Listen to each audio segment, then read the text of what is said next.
Hello. How y'all doing? I was trying to figure out how to turn the music off. I like that music though. I was let it go too long almost. How y'all doing? Good evening. Welcome. Thank y'all for joining me again. I'm Solomon Savoy. This is Faith-Based Workplace.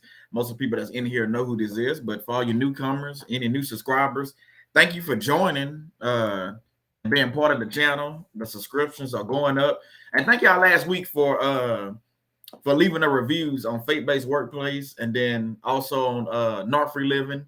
I think Joy had got some reviews too on Pink Girl Teacher. So thank y'all for that. Again, if y'all want to leave reviews, is an easy way to sow a seed. You can leave a review. Shannon will put it in the chat later. For Not Free Living on Google, for Faith-Based Workplace on Google, and then also Pink Girl Teachers as well. It's just another way to sow a seed. You know, you can like it, you can subscribe to the channel. You can join the membership. You know, I got a video I'm going to drop tomorrow actually on the membership. You know, they get pictures and stuff. Like I was dressed up in a whole New Orleans Saints outfit I had on the other day.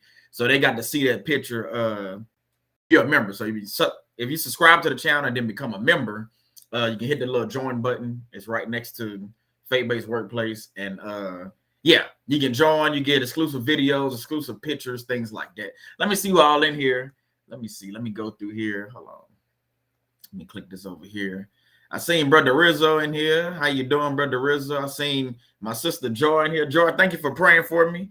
Shannon told you been praying for me a lot. Hey, I appreciate any kind of prayers. We all need prayers. Not just, you know, it's good to pray for others, but sometimes the people that's doing the praying need prayer too. So keep Joy in prayer as well, y'all. Joy is always doing something phenomenal over there on Pink Girl Teacher. So keep our sister in prayer as well. Let me see. Who's it? Let me see. So, hey, how you doing, Joy? I seen her pop in. Let me see who else. Miss Henry, hey, how you doing? Welcome. Thank you for being here. Tony Capers. I've been talking to Tony back and forth on TikTok about different things, just sharing videos, more comedy videos, but, you know, it's all good. My wife, Not Free Living, in here as well. Thank you for being here. Hey, wifey. Like she ain't in the same house. She over there. Hey, Lali, how you doing? Welcome. Tracy, how you doing? Welcome. Thank you for being here. God bless you. Thank you for being here. Let me see. Who else? Let me see. Tyree, how you doing? Welcome, brother. Welcome. Thank you for being here. Let me see. I think I might have caught everybody. No. Janet, hey, how you doing? She say, hope all is well. Whoa, just the title about bullies can trigger memories all the way back to school days. Yeah, I'm with you on that one. We're going to cover some of that stuff about bullying back when we was children. Jasmine, hey, how you doing? Welcome, Jasmine. Y'all hit the like button as y'all come on in. Look like everybody already doing it, so thank you. You hit the like button already. Deborah, hey, how you doing, fam? Louisiana fam, how you doing? Welcome. Thank you for being here. One Love, hey, how you doing? Welcome. Say good evening, all. Can't wait to listen and learn. We're gonna see. You're gonna see how much of a teaching this gonna be. I don't know. I've been trying to do things, you know, the best way I know how lately. So Liz says, how you doing, fam? Welcome. Thank you for being here. God bless you. Tiffany, welcome. He said, I'm glad y'all beat the Falcons. They suck. I live in that. Hey, I ain't gonna lie. It was kind of nerve-wracking them first 3 quarters. When they got into that 4th quarter, I was like, okay, we might be on to something. When they scored that first touchdown and they went for that 2-point conversion, I said, okay, we got a chance. And then after that, I was like, well, there you go. Falcons didn't let another lead slip. That's funny. Let me see who else in here. Stephanie Burke, how you doing? Welcome. I think I covered everybody. If I didn't, hey, I'll try to catch you, on the flip side somewhere as we're going through this message. But thank y'all again for being here. Thank y'all for being here another Wednesday. Thank y'all for, being part of the faith-based workplace community and the North Free Living community as well. Shannon has Chainbreaker University coming up towards the end of this month. This is, number 2, or I don't know what you call it. It's not season 2. Hey, Charlene, how you doing? It's not season 2. I guess it's I don't know how you do in college with it. Semester 2, I guess you call it. I don't know. Or semester number 2. That's what I'm gonna call it. Semester number 2 is starting at the end of this month. If you ain't signed up, you can go to northfreeliving.com and sign up for semester 2. They got some chain breakers in here that been to CBU, so they can tell you all about it.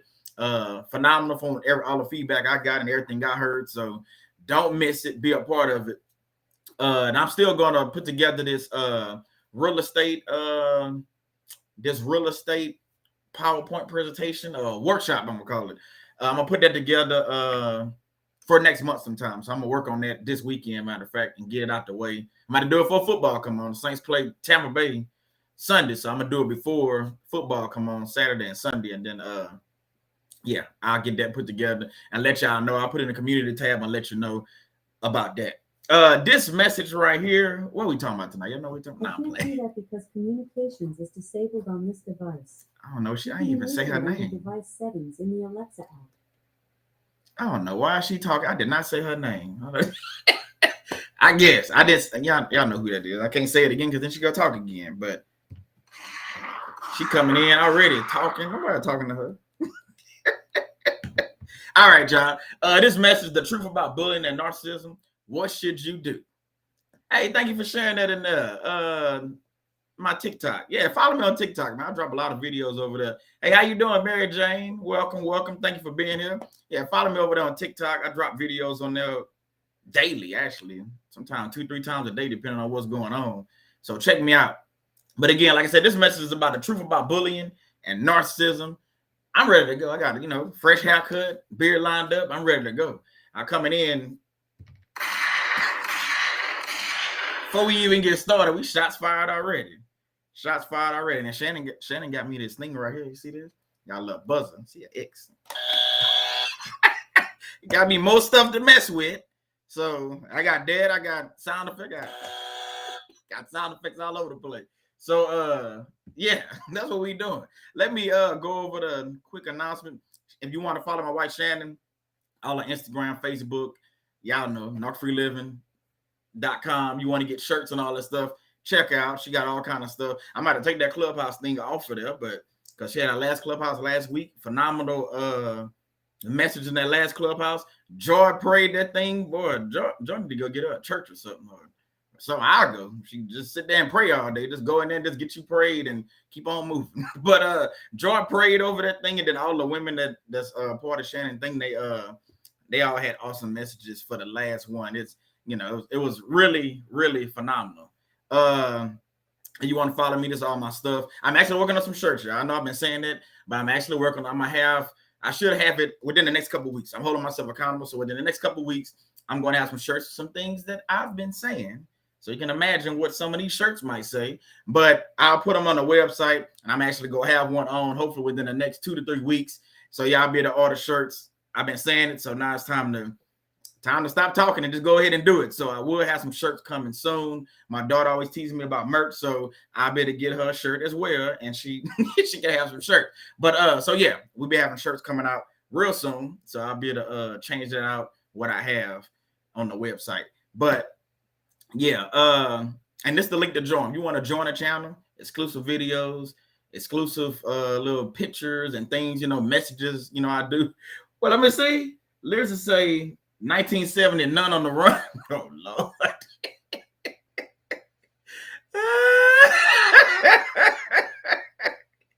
Man, come on, man. Just say 1970s, none on the run shirt, man. I ain't thought about that one, Lyrics. That actually was a pretty good one. And Joy say, are we getting a knock you bug shirt? Hey, that's some pretty good ideas. I ain't have them in mind, but that 1970 none on the run shirt, that's how it might be a good one right there. I might have to add that to the thing. See if y'all then people gotta go watch the video to figure out what is they talking about with this 19. Yeah. We'll see about that, Lyrics. I'm gonna see. We might have to go ahead and bring that one in there. Shannon said I will wear that. Oh my goodness. She said I'm getting one in every color. Oh my goodness. Here y'all go. We might add that to the thing. Tyree laughing. Okay, we go see. The next couple of weeks, I may have 3 or 4 come out, and we'll go see maybe 5 since y'all adding in. So we'll see. Seriously, on a serious note, you're dealing with domestic violence, men and women. This is the number 1-800-799-SAFE. Let's say bang bang. 1-800-799-SAFE 7233. Yeah, that's the number you need to call. Y'all ain't here. See, y'all clown already. I didn't even do anything. I can't blame me for nothing. I ain't do nothing.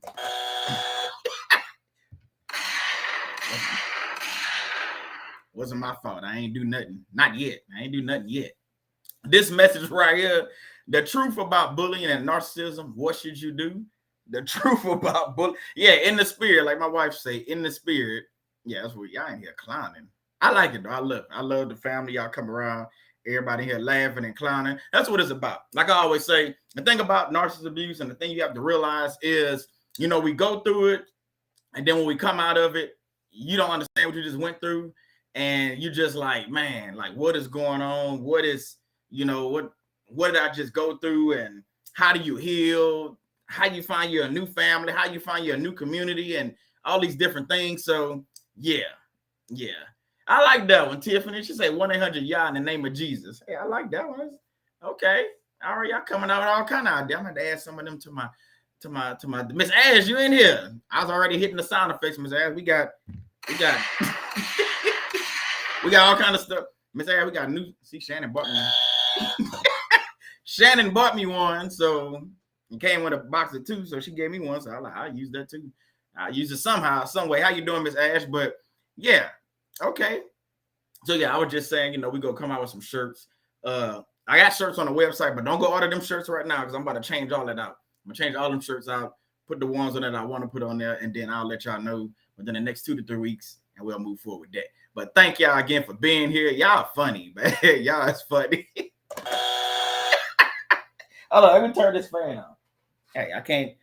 Starting to get hot in here with all these lights. Turn my fan. I should have had it on already. I had it on. I cut it off, but.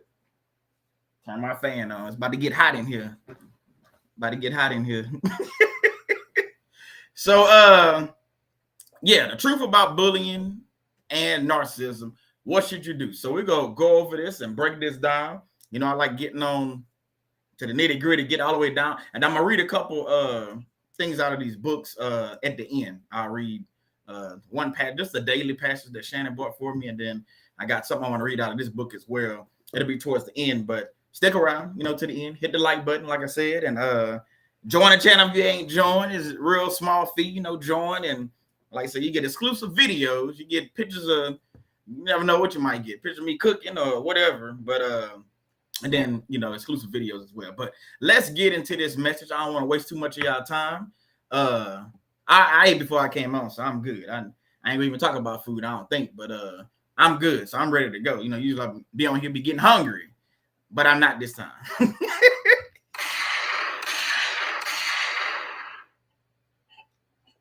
I'm not this time. All right, y'all. So let's talk about bullying. Let's break it all the way down. Somebody had mentioned earlier, I just can't remember already, was talking about, you know, you think about it, it's triggers and stuff, about dealing with childhood bullying and things like that. So let's break down childhood bullying.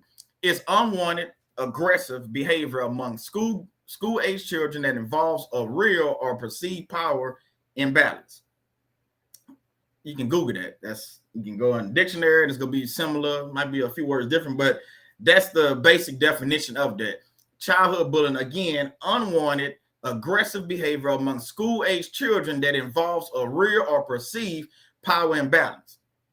Okay, that's self-explanatory. I mean, it's not too much to read into on that one, but let's go a little bit deeper. Let's figure out something. So bullying usually happens to children, but we have seen bullying take place in adults.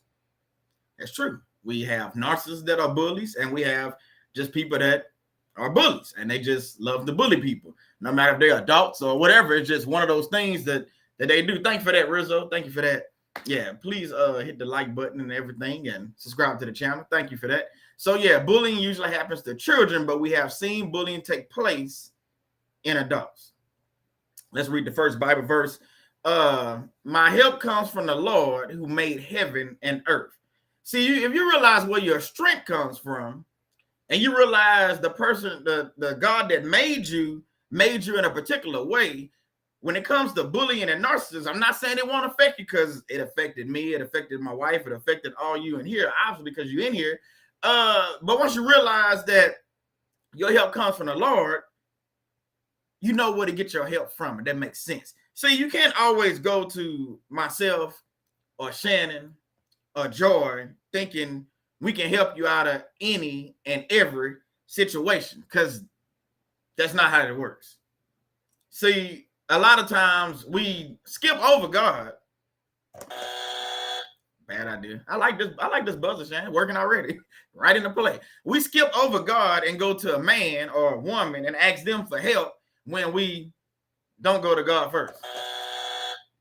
I don't know about you, but a lot of times, a lot of situations that happen, I have to go to God first, even if it's bullying, even if whatever it is, I got to go to God first and figure out what's going on with myself before I can go tell somebody else, if that makes sense. See, a lot of times what we do is we forget about God, or we skip over God and we just go straight to a person, or we go straight to Google and thinking Google or that person is going to be able to help us out of all these situations, not realizing that God is the reason why you woke up this morning. So when you're dealing with bullying and you're dealing with narcissists, or you're dealing with anybody like that, you have to first go to God first, and then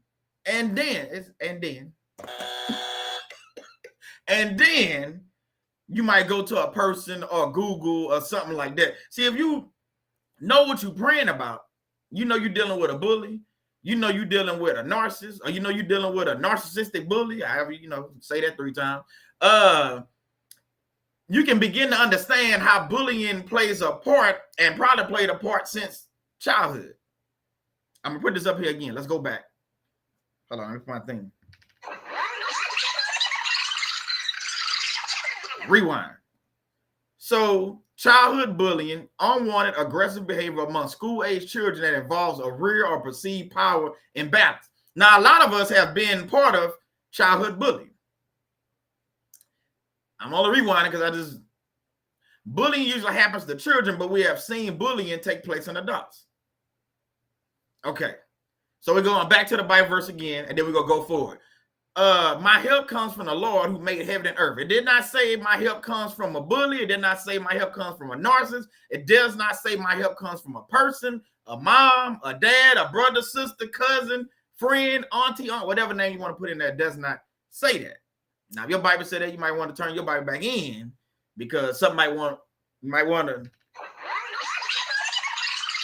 get you a refund. Go ahead, go back to the store. Your Bible is written wrong, because if it says my help comes from anything but the Lord right there, or God or something like that, you might have the wrong Bible. You have, I don't know what Bible version you have. It's not the right one. But let's talk about adult bullying as well, because we agree that bullying happens as a child, but it also happens in adulthood. So the definition, I had to go look it up. I wanted to see if it was different, if at all. Adult bullying, controlling another person's actions, verbal and mental abuse, physical abuse that is designed to control or punish. See, it's different from childhood. And I can explain why childhood bullying is different from adult bullying. See, the child brain is not fully developed yet. I ain't have to go Google that. It's just common sense. It's not fully developed yet. I'm not saying they do not manipulate, because they do. They children. But when they start controlling another person's actions and verbal and mental abuse and getting into physical abuse, you start going more into adult. Now, they do have, I know people will be like, well, they got children that bully and physically. Okay, I get that. Don't try to pick apart everything I'm saying. Come on, stay with me. Stay with me. Go walk this out. So again, adult bullying, controlling another person's actions, verbal and mental abuse. That takes a mental capacity that's much stronger in most cases, I'll say that, in most cases than that of a child. So when you're dealing with an adult, a 30 or 40-year-old, 25-year-old, they know right from wrong. And if they narcissistic, we'll go break that down too. You begin to understand that this person might have been a bully their whole life, or this person was bullied and at some point they flip-flopped and wanted to become the bully. It happens. It's proven research that a lot of people that are bullies, I don't know how I'm gonna say. I'm just go ahead and say it. A lot of people that are bullies. I'm not talking about all police. I ain't say nothing about defund the police or anything. I ain't even say it yet. But a lot of people that are bullies usually become police officers or something in like a supervisor role. Basically, somewhere where they can control others. If you look at the statement down there, it say physical abuse that is designed to control or punish. It's God giving it to me. I already see. You can be physically abused by mental manipulation. I'll go ahead and break this down for you. Hold on. So the person you work with, that's your supervisor or your CEO or whatever the case is, they can physically abuse you without even touching you, because see, by them hurting you emotionally and mentally, somehow it's going to affect you physically.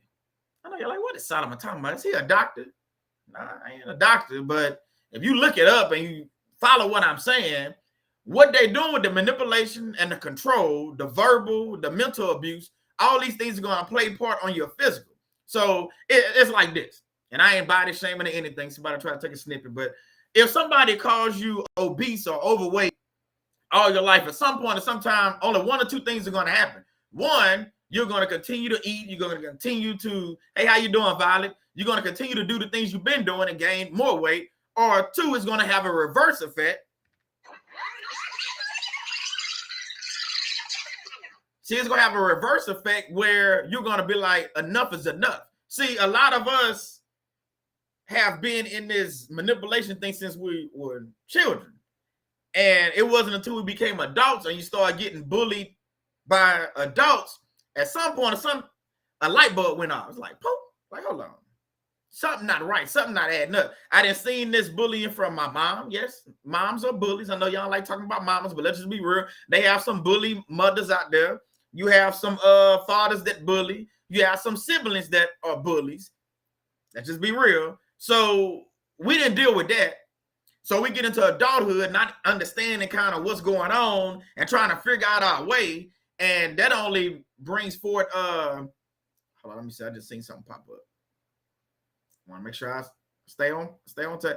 Thank you for that, Tiffany, for that super chat. God bless you. Say, y'all bless family. Amen. Y'all bless us all. Thank you for that. May God return it to you over and over again. Thank you for that, fam. So let me get back over here, because we're on adult bullying. So if you didn't deal with bullying as a child, you become an adult, you get married, and let's say it's your, let's do something simple. Let's say it's your brother or sister that has been bullying you since you were a child. They're still going to bully you even as an adult. It's not until you break that soul tie. Go check out my videos. I put 2 videos out the last 2 weeks about soul ties, basically what a soul tie was and how to break the soul tie. That was I thought it was a very good message. So check out those. They in a playlist on my channel. Don't do it right now. Do it after this. And you can learn about soul ties. Might be something you might want to look into. But what I'm trying to get you to understand is, if you didn't deal with that brother or sister when you were a child and you become an adult, I don't care if you get married and have children or whatever, that person is going to continue to bully you until you make a decision that enough is enough.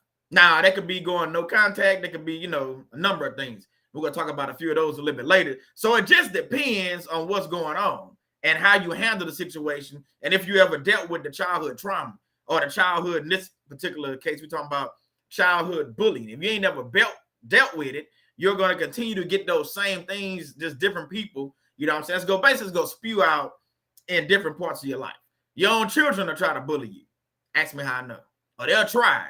I ain't saying it happened to me. They tried, but nah, not on my watch. We ain't going down like that. So you got to have to understand these things. So if you don't break that soul tie, if you don't go no contact or stand up for yourself or set boundaries, we'll talk about these things.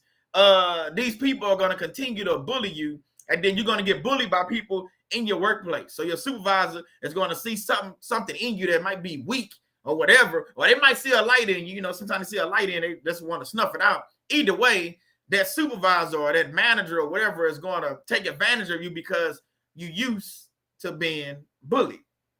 But tonight, this evening, depending on where you're at in the world, we're saying, nah, enough is enough. Enough is enough. We loading up, so we go shots fired here shortly. So let's figure out what narcissistic bullying is. See, hey, how you doing, Amar J? See, when I looked at this, I was like, oh, you can break this down from childhood, go adult, and then you come all the way down to narcissistic bullying. I'm like, wow, what a thing. So narcissistic bullying, say they build themselves up by trashing other people. They feed off of power and make others feel bad. Now, the wording, if you look at it, let me put this back up so we stay on the same page. So adult bullying, again, controlling another person's action, verbal and mental abuse, physical abuse that is designed to control or punish. Narcissistic bullying, like I just read, build themselves up by trashing other people. They feed off of power. Well, that word again. They feed off of power and making others feel bad. So basically, they control you. We see this in each situation. Even in a child, they didn't use control, but even in the childhood bullying, it's still a form of control and manipulation. So you still have a person or people that are acting on one accord to bully you or destroy you. You ever notice how even on a child's story, I don't know if you ever watched that movie, it's going to come around Christmas time, The Christmas Story. I say that movie probably about 30 or 40 times. It's funny to me, but it's a lot of things you can pick up from that movie. It's from the, from the movie was made way back in the 70s or 60s or something like that. I can't remember when it was actually made, but it's called A Christmas Story. But you remember he was getting bullied by this guy. But remember the guy that was bullying, I can't remember the little child name. He always had 2 kids with him. That's your flying monkeys and that's your enablers. So think about it. If he never fought that bully, he would have grew up being bullied by that guy because the guy was going to keep bullying. He would have went off to college and this cycle would continue. But he stood up for himself in the movie as a child. So he was like, you know what? Yeah, Sally and Jack. There you go, Jasmine. There you go. See, Jasmine know what I'm talking about, the movie. So the thing about it, you got to realize that these people bully you from childhood. And then as you grow into your teenage years, usually in like small communities, like even in big communities or big cities, if you start off in elementary, y'all end up going to middle school together. Y'all go to the same, and y'all probably end up going to high school together. It's not until college y'all might branch off and go. But look at all those years you were bullied in elementary school, in middle school, and then it goes on to high school, and then even in college, you can get into a situation where you're dealing with a narcissistic bully. So this person build themselves up by trashing other people. So this person is going to take advantage of what they see in you and try to bully you even in college. And then you go from college to the workforce like they call it. And then therefore, you're going to be in another situation where you have a supervisor or a manager that's going to bully you. Now, don't get stuck on just them being a narcissist. It could just be a person that's a bully. I just want to make sure I put it out there. They don't necessarily have to be a narcissist to be a bully. They can just be a bully, a person just with a bad attitude, don't like people, whatever the case may be. I'm not a psychiatrist, so don't fault me for that, but I'm just saying. Think about what I'm saying. So you got to realize, we'll play a little music at the end of after the gong. You have to realize that if we don't deal with this at some place, whether it's childhood, whether it's teenage, you got to deal with it in your adult. These things are going to continue to happen. They're going to continue to happen. So we talked about breaking soul ties last week. Shannon did talk about breaking soul ties. I think Jordan did videos on breaking soul ties. So we talked about boundaries. I know I didn't talk about it a few times. I'm probably going to talk about it again, just in a different scenario. But you have to understand that you have to set boundaries when you're dealing with, anyway, hey, how you doing, Miss P? Welcome. When you're dealing with, okay, let me break this down. I'm actually doing something about boundaries. I think it's next week if I'm not mistaken. But what I want you to understand is when you're setting boundaries and doing things, it's not just with family. A lot of people get caught up, well, I set boundaries with my family. I got my me time. We passed that. We talking about we all the way then went through narcissistic abuse trying to heal from this thing and setting boundaries. We catch up. So we passed just setting boundaries for me time. That's not what we're talking about. We're talking about setting boundaries in the workplace, setting by everyday life. You can set boundaries. If you only want to work from 9 to 5, you got your own business. Guess what? You set your schedule for 9 to 5. When that phone goes off at 5:15, boundary. I'm not working. But some of us like to take the car anyway because maybe it was slow that week, or maybe I don't know. But that's you not being accountable to your own boundary. But that's for a whole nother subject. But what I'm trying to get you to understand is when you're doing bully, when you messing with bullies, or bullies messing with you, I should say, and you don't set boundaries, or you got lackadaisical boundaries, or boundaries that they kind of sway. You know what I'm saying? They're not real strong boundaries. Well, you're gonna have these people gonna keep pushing your boundaries. They're gonna continue to push your boundaries. And when you're dealing with a narcissistic bully, see, they see something in you in the workplace or even in home life, they're going to continue to trash you. They're going to continue to do what they need to do to basically destroy you. Shannon and I was watching Cat Williams. Cat Williams, very funny comedian. Was watching Cat Williams. I seen it before a few years when it happened, but he was on this radio show. I don't know why I'm going with this, but we about to figure this one out. He was on his radio show in Atlanta with this woman named Wanda. I can't remember the name, the man name, but basically, see, I know some people might watch this and be like, he talking about Wanda. I'm not talking about Wanda. I don't have to talk about that woman, but if you look at how that happened, if you know what I'm talking about, when Cat Williams, V103, yeah, when Cat Williams was on there, see, if you just caught one snippet of it, see, that's why I say when you're looking at somebody's life, you got to know the whole story. You can't just get one part of the story. But Wanda Smith and Frankie, see, Shannon know the people. But my point is, see, if you look at a snippet where Cat Williams went off on Wanda, you would think Cat Williams was the bully. I see what you're doing, girl. Okay, I see. See, you would think Cat Williams was the bully. But if you watch the video in its entirety, the whole 20-minute set from the time they started, you would know that Wanda was trying to be the bully. But see, when the bully meets somebody that used to doing that, basically, when a comedian meets somebody that outranks them, see, they got levels to a comedian, they got levels to prayer, they got levels to all these things. So when you meet somebody like a Cat Williams and you try to clown them, you basically, like they say, barking on the wrong tree. You are. But Wanda thought she can go toe-to-toe with Cat Williams, and that didn't work out for her.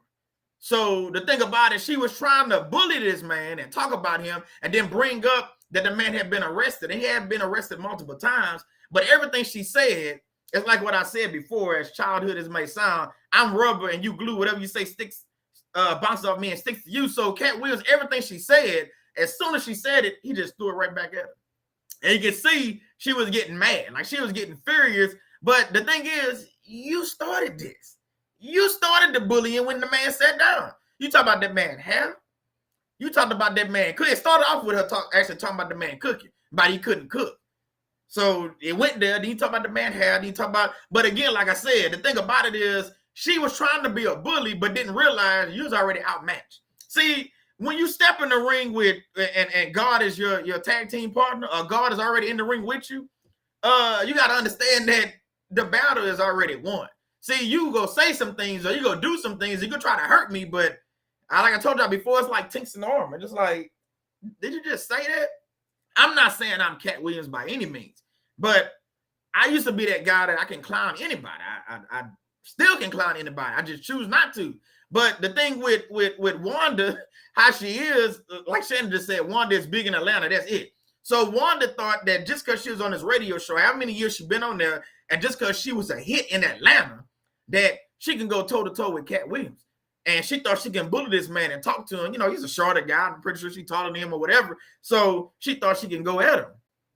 But see, when we're in adulthood, see, the rules of engagement change. All my military people know what I'm talking about. See, the rules of engagement change. See, I'm not a child. When I was a child, I did childlike things. That man a full-grown man. So you trying to clown him, and he's one of the best comedians when it comes to stand-up. You can agree or disagree. That's not the point. But in my eyes, he's one of the best comedians, like hands down, when he's just going toe-to-toe clowning. Why would you clown that guy? But she thought, like Shannon said, she's big in Atlanta. She thought she could handle it, but not realizing Cat Williams is not only big in Atlanta, he's big where he's from in Chicago, and he's big in Houston and every other city around the country. I'm just saying. I didn't even know who Wanda was till that thing came down. I never lived in Atlanta, so how would I know? But my point is, see, people will try to bully you when they think you won't say anything. When they think that, you know, because sometimes, you know, I'll let people slide. You know, they'll say stuff. I'll let them slide. And they're not realizing that you only got that pass because I allowed you to. And sometimes that's how we are as people. Like, we only give people a pass because, you know, we just being nice. And there's nothing wrong with being nice. There's nothing wrong with being kind. But yet, still, you got to understand that I'm military trained. I'm trained in God's army. So at any drop of a feather, it's shots fired. She said, I'll let you slide to the max. So that's the thing about it. So the thing with bullies, that I've came across bullies before, but if you're a bully, you can't bully me, especially in front of people. How you doing, One Love? Because see, the thing you got to realize, I told you I'm a clown. I only do a little bit on here. I don't go all the way. I mean, I do enough. But what I'm saying is, people, when you get to a job, people will try to size you up. Now, you might not think that, but I'm telling you what people do. They will try to size you up. So if they're a bully, they're going to try to bully you. It might not be day one, but it's going to be somewhere within that first month or first 2 months you've been there. 9 times out of 10, you don't believe me? Watch this. If you've been bullied in the workplace, I don't care how it went down, like you won the fight, or I ain't talking about fist fight, but you know what I'm saying? If you've been bullied in the workplace, put a 1 in the chat. If you've been bullied at all in the workplace, I'll put mine because that happened to me a few times, actually. Didn't work out to their advantage, but it did happen. See Jasmine, Charlene, Lyricist, TJ, how you doing, fam? Welcome. Lolly Janet, okay, Rizzo. See, it happens. It happens. So I'm not making this up. It happens. It's not just me, is what I wanted you to see. It's not just me. Tony Caper say 1 from 2019 to 2021. See, it happens. Jar, my sister, said it too. My wife say 1, she tried it and got shut down. And see, that's the thing. See, people will try you because they don't know you. And it's not always about you. That's what I want you to understand about this whole matter. You don't remember nothing else. When you're dealing with a bully, it's not necessarily about you. It's about them being used to bullying people. It's about them not dealing with their own childhood stuff, or it's just maybe they just a narcissistic bully and just that's just part of their makeup and part of their deal, and that's what they're going to do. But see, when a bully is called out, and in most cases I've seen whether I did it or I've seen somebody else do it, the bully backs down really, really quickly.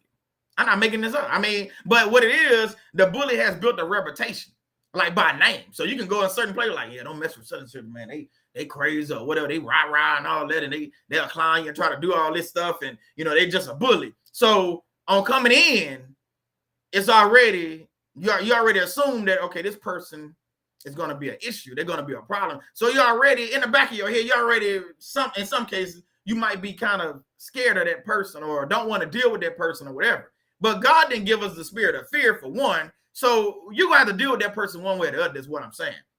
You either can deal with them or you can deal with them. You figure out what I'm saying on that one. Either way it go, you got to deal with them.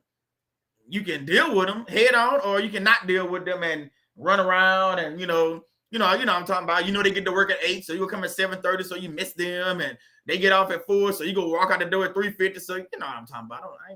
I ain't got to go too in detail on that. But what I'm telling you is when you're dealing with bullies in the workplace, it's a whole different ballgame.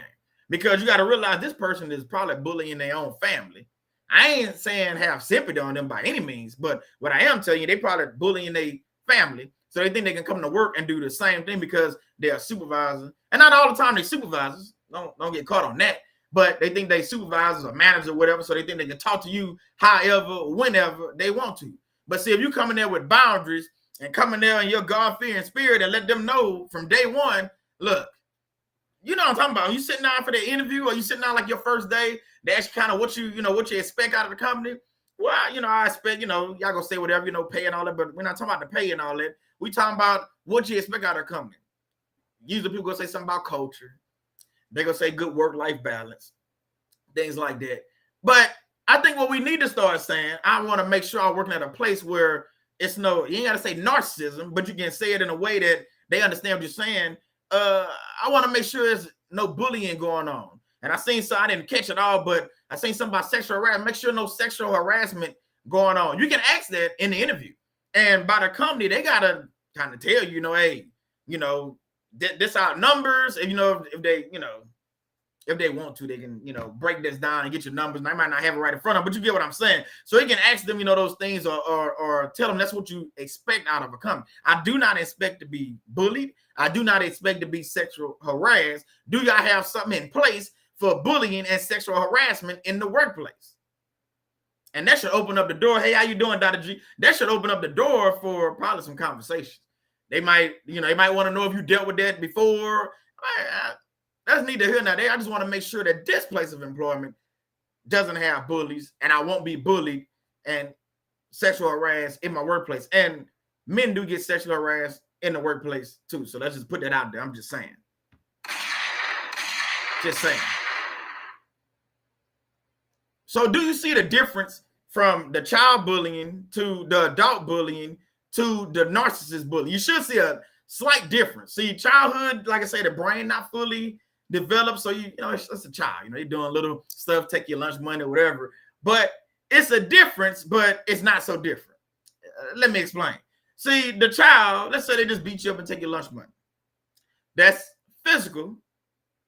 And then they stealing. They taking your money from you. And then they also insult you and they controlling you because every day you come to school, you give them your lunch money and you're not eating. That's number one. Adult, they do the same thing. They still go bully you. They go try to, you know, like I said, personal action, controlling, verbal, mental abuse. It's going to be physical in some cases. So it's the same. The narcissist does all the same things as well. They feed off power and making others feel bad. So, like I said, it's different, but not so different. Bullying is bullying no matter which way you look at it. You can say they're narcissistic, you can say they whatever, it's still a bully. At the end of the day, it don't matter if they're an adult, a child, or a narcissist, they still bullying somebody else and trying to get something out of them or steal something from that person. So just think about that for a second. Just think about that. Next Bible verse, Proverbs 22:10. I'm gonna jump into the chat right after this. Drive out a scoffer and strife will go out, and quarreling and abuse will cease. I've read this verse before. I know I have. I love this verse actually because, see, too many times we try to take the bully on by ourselves. We try to take the bully on by ourselves. I like that buzz. See, that's our first mistake right there. Remember what I said earlier when I started? We skip over God. So we don't even go to God to figure out how to get out of the situation. We don't go to God. We don't pray to Yahweh and say, hey, look, I'm dealing with this issue. Show me what I need to do. Is going to HR the right thing? Is just, you know, talking to him, you know, the right way? We start off on the wrong, but it say, you know, in the Bible verse, you know, sometimes we have to come together. We have to at least pray about this thing before we react to this thing. Because, see, sometimes we can overreact in situations. I'm not saying if you getting bullied that it's not, but that's not what I'm saying. Don't quote me on that. That's not what I'm saying. But sometimes we can overreact to situation, not understanding the entirety of what's going on. So, see, this person might be having a bad day. It might just be a one-off. Am I saying stand there and take it? No, that ain't what I'm saying. But don't automatically say, oh, they're a bully because they just came, you know, one day. You've been working with them for 3 years. All of a sudden they have a bad day, it happens, and they go off on you. So you're like, oh, they're a bully. I'm not saying that. Have you ever seen them bully somebody else before? Or this is the first time? You know, y'all get what I'm saying. Y'all get what I'm saying. So let me read this. A little bit of a tongue twist. Let me read this one. Baby narcissists grow up to be kid narcissists. They become teenage narcissists. They go on to be adult narcissists. Try saying that 3 times fast. I'm going to say that one more time. Baby narcissist. I know you're like, Solomon, baby narcissist. What are you talking about? When I say baby, I'm not talking about a 1-year-old, obviously. You know, I'm talking about toddlers, 4, 5, 6 years old. Don't think for a second that some of these children out here are not narcissists. I'm just saying. So baby narcissists grow up to be kid narcissists. Some people say it's a learned behavior. Some people say they're born as narcissists. Hey, tomato, however you want to slice it, it's still a tomato. You can call it a fruit or a vegetable, whatever. It's still red and it's tomato. However you want to look at it. This all I'm saying. I put this in here. Baby narcissists grow up to be kid narcissists. They then become teenage narcissists, and then they grow up to be adult narcissists. So bullying starts at some point or sometime when they little kids, when they children, and then they grow up to be teenage bullies. And then those teenage bullies grow up to be adult bullies. And they keep doing that same path and don't break the chains like my wife always told me about breaking the chain. They end up becoming narcissistic bullies at some point or sometime in that time frame. Now, I'm not a psychiatrist, so I don't know when it became a narcissist, but some point, sometime between the baby, the kid, the teenager, and the adult, they probably became a narcissist. And that's why you're dealing with what you're dealing with in the workplace, in the home life, and things like that, because this person hasn't broken the chain. This person hasn't put in the work. This person is not trying to heal, so therefore we're dealing with that. Just being honest, Let me jump into the chat right quick. Let me see what y'all talking about here. Let me see. Let me go back just a little bit. My wife said experienced it and saw sexual harassment in the military. Very common, especially when there's seemingly an imbalance of power. Yeah, I don't remember seeing it in the military. I lie. I think I seen it, but wasn't really sure what it was. I know when I was active duty, I didn't see it, but I was in the National Guard. When we went to Iraq, I think I seen it. Then I knew what it was, but it's one of them things, But yeah, it happens, even in the military. Lyrics to say they want to steal your joy because they have none. Yeah, they definitely have no joy. They're working with a demonic entity or spirit or however you want to say it. It's something evil that's going on. Let me scroll down a little bit. Let me see. Okay, my wife say, I've seen a Jezebel accuse someone of harassment and was lying as well, like Joseph. Boy, these people I see, they love to accuse somebody of something and start a whole lie. A whole lie. A whole lie. And we heard stories where, especially with these football players, time and time again, the guys playing football go to the house, sleep with this girl. Now, I'm just being honest. The ones I've seen, it was actually a black man with a white woman. Let's just be plain. We real around here. We adults. So let's just be real about it. I'm gonna show you how bully played a part in that. So she sleeping with a black teenager, and they get caught in the house by the mom and dad. So the mom and dad bullies the daughter. See how the bully word come up again? They bully the daughter to say he sexually assaulted you or whatever, and then this guy goes to prison for I can't remember the guy name. The last story I heard, but he went to prison for like 5 or 6 years, and then she finally admitted that her mama made her do it, her dad made her do it. It was all a lie. But the thing about it is, this guy missed out on going to the NFL, but thank God he was able to come into the NFL. I think at age 26, a team gave him a shot. I can't remember what happened to his story, but I know he played a few years in the league. But look at what happened. He was going to the NFL out of college.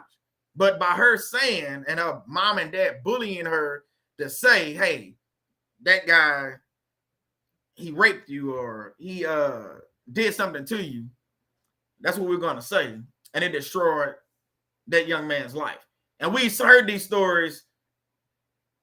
I've heard. I ain't gonna say we. I've heard these stories a lot of times, and like I say, usually it's a black man and a white female. I'm not saying it happens all the time, but it happens. And it's nothing against my white sisters or white brothers or none of that. I'm just telling you, it's the truth. It's what happened. It's heartbreaking, but it's like, man, like, and then, like I said, she's bullied into a situation that, and then see what happened there. The reason why they come back and apologize because see, it's eating them up. Hey, how you doing? Talk Taboo, welcome. See, it's eating her up inside that she lied. See, she had to lie because she was bullied by a mom and dad. I'm not saying her mom and dad are narcissists because I don't know them, but I understand bullying when I see it. They bullied her into making up this lie about this guy. And, the things that they was doing, they were just two kids having sex. Let's just be honest. Hey, how you doing, Kingdom Minded Advance? They were just two children having sex. Just think about this. Think about this for a second. 17 years old, having consensual sex in a bedroom, and then get caught by the mom and dad who are Caucasian. And now we got to make up a story. She's bullying to a story saying, hey, this guy sexually assaulted you, and you destroyed this young man's career. But what boggles my mind is the young lady never goes to jail. Somebody make that make sense. Rizzo, you probably you know a lot about law. Can somebody explain to me? I'm not even being funny, but explain to me why the boy, a young man, we're gonna say, goes to prison for a lie because she was bullied into the lie. But then the woman, when she becomes 24, 25, 26, whatever, she finally says, it always a lie. My mom and dad made me do it, but she doesn't serve any jail time. This man been in jail 5, 6, 7 years.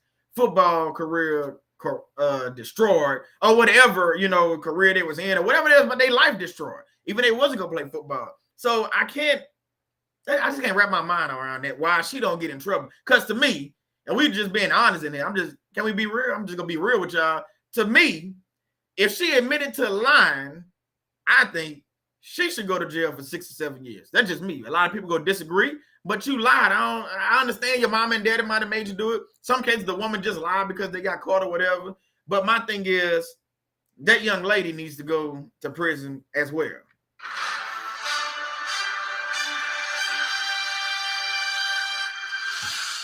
Because you bullied a young man. I mean, your mom and dad bullied you, but then you bullied the young man and got him sent off to prison. You destroyed his career. You destroyed his family.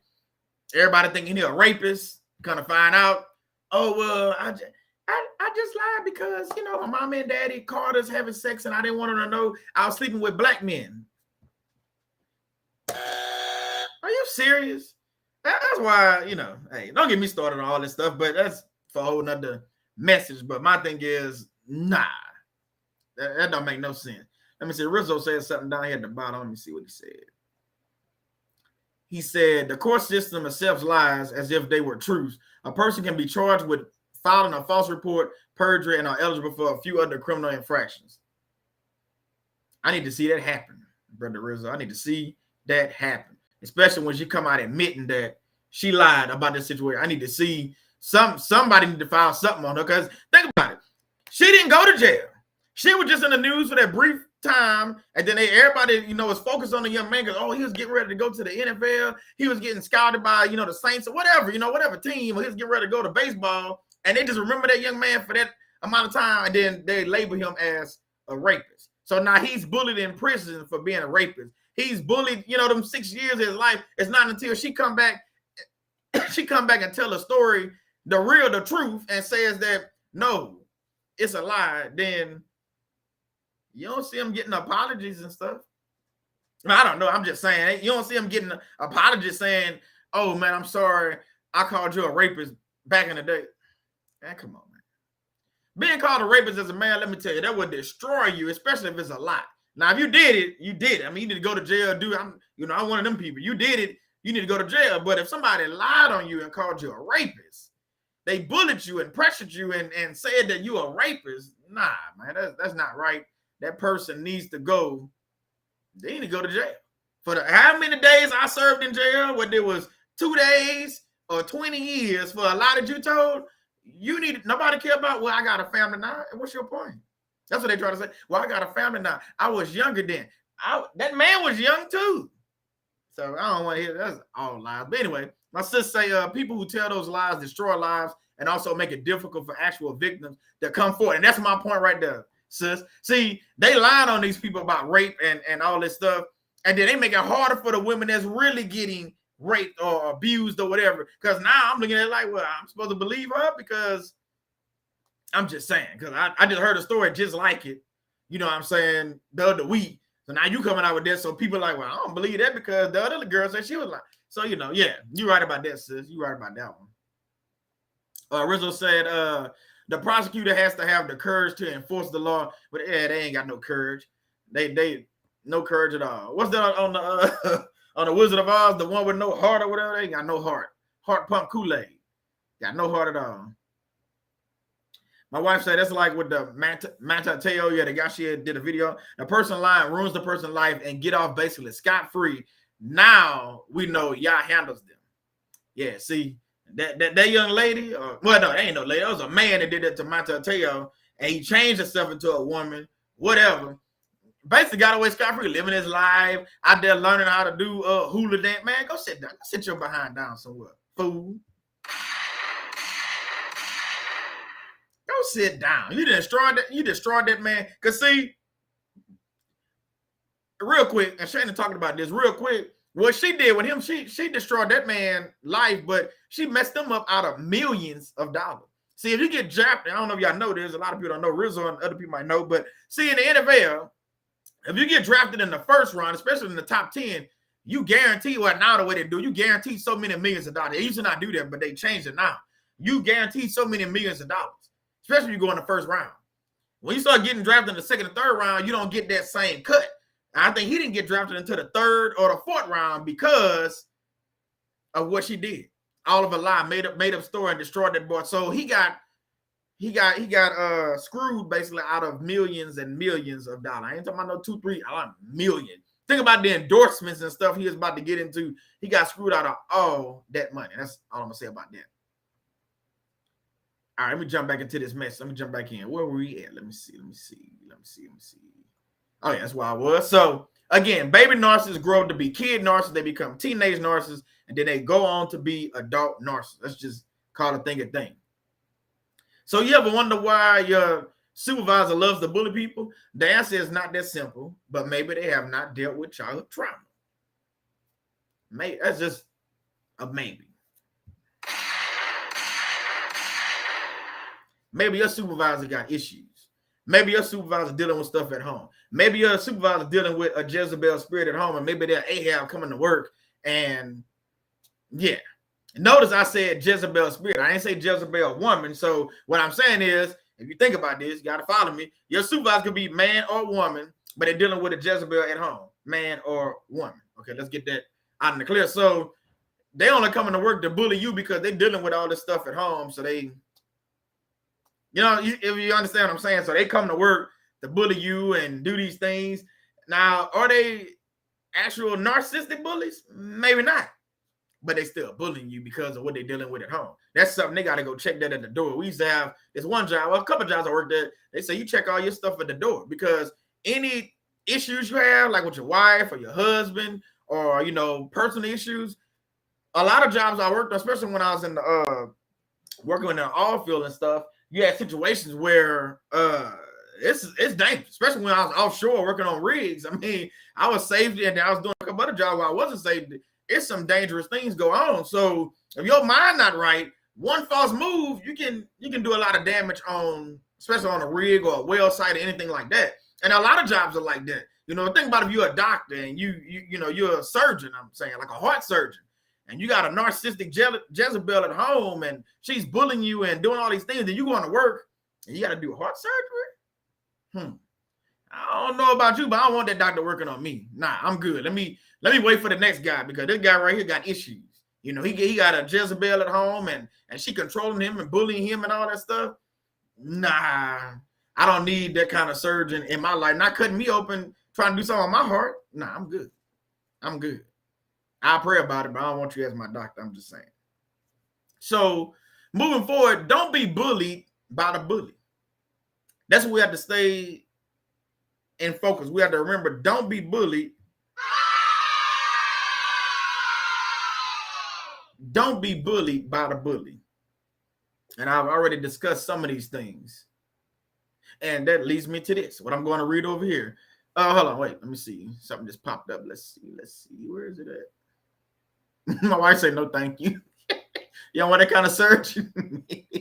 Not dealing with no debt. Nah, not dealing with Jezebel and all that stuff at home, man. You ain't about to cut me open doing. And sometimes you can see it in people's face. This is just me, but you can see it in their face. Your intuition tells you something is off with this doctor or this lawyer, whatever. You might not know exactly what they're dealing with, but they dealing with something is what I'm saying. So, like, nah, we got to cancel this surgery until another time. That brother right there, something wrong.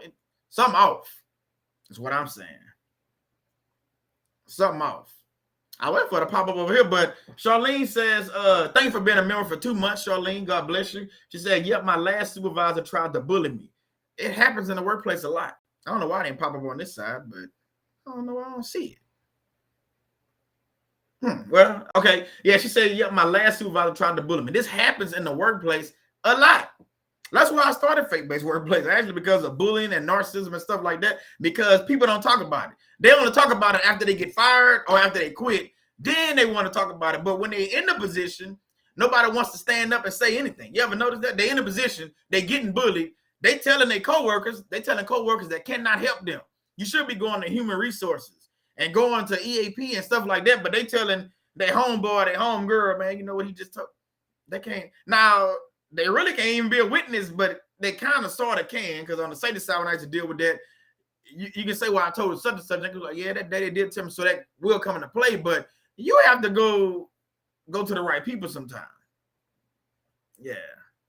Okay, I see Charlene say, yeah, we went back and forth until I finally left. And that's usually what happens. You either leave or you get fired. It's one of those two. That's usually what happens. Because a lot of times they don't get fired until it takes like, I don't know, it takes like 4, 5, 6 people to go at these people before they get fired. Because if you go look at they file, oh, they be having stacks of complaints in there, but the people, the enablers, the flying monkeys, or they protect them because they've been with the company 20. I don't care if you've been there 30 years. I don't care if you own the company. If you bullying people, if you talking to people, I call them by their name and stuff, you should not be in a seniority position. You should not be in a supervisor or a management position. But they protect them. Well, that's my son. Well, you and your son both need to fire yourselves. You know, I'm just being honest. But again, that's what we have to deal with, especially with these smaller mom and pop companies. That's why I don't really like working for mom and pop companies, because a lot of times, if you go to human resources, that's the daughter. The mom of the owner, the daughter, the HR, son, the 2-3 sons, they supervisors. Like, nah, bro, I'm good.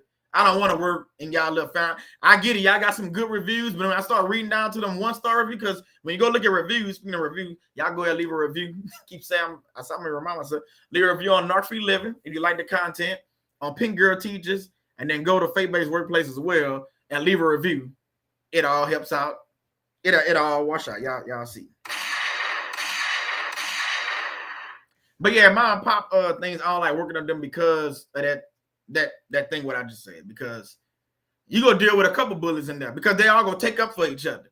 Now this, in that case, human resources gonna be working for the company because it's a mom and pop company. So if that's her mom or dad that owns the company, you see what I'm saying? So you're getting bullied no matter if you go to HR, no matter if you go, you see what I'm saying? You can go to HR, go tell your supervisor, and then once you figure out what's what, like, wait, that's the son. Why would I tell him? So nah, hey, how you doing, Samantha? I wouldn't do it. I mean, you do what you got to do, but I'm just saying I wouldn't. Nah, I'm good on that one. HT, how you doing? Welcome. Tyrese said the bullies I grew up with, they was always warned that if you don't stop your mess, you're going to get got. And they all did. One of them turned his life around, but it was too late. See, and that's the thing about it. See, bullies, they be out here doing all these things, like I said, as a child, they grow up, and then some of them, they end up in jail. Some of them, let's just be honest, they end up getting carried by 6 people. They end up getting carried by 6 people because of the bullying they did. It finally catches up with. Now, I don't believe in karma. That's not my thing. But at some point or sometime, Yahweh is going to do something about you. He's going to do something about you. So all that bullying you didn't did is going to catch up with you. And then you're going to have to suffer the consequences. Basically what's going to happen. In our marriages, we're with a bully. See, I thought I was just going to talk about bullies in the workplace. I don't know what I was talking about. But in our marriage, we have all dealt with some form of bullying. We have. And we had to, sometimes you had to sit there and take it. Sometimes you try to stand up for yourself. It just didn't work out until you left the situation, until you went no contact, until you filed basically for the divorce. You filed for the divorce, and then the narcissist, they masked already slipped, so then they want to try to woo you back in. Nah, you're a bully. You're a narcissist. I married you not knowing what I was marrying, but now I know, so my eyes wide open. I see you. I see you, so now I got a better understanding of what's going on, Let me see where we at. Okay, right here.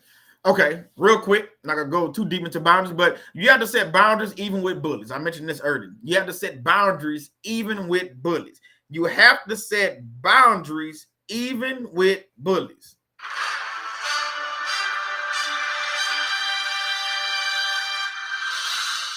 Even with bullies, you have to set boundaries. I know you like what Solomon, but they're a bully.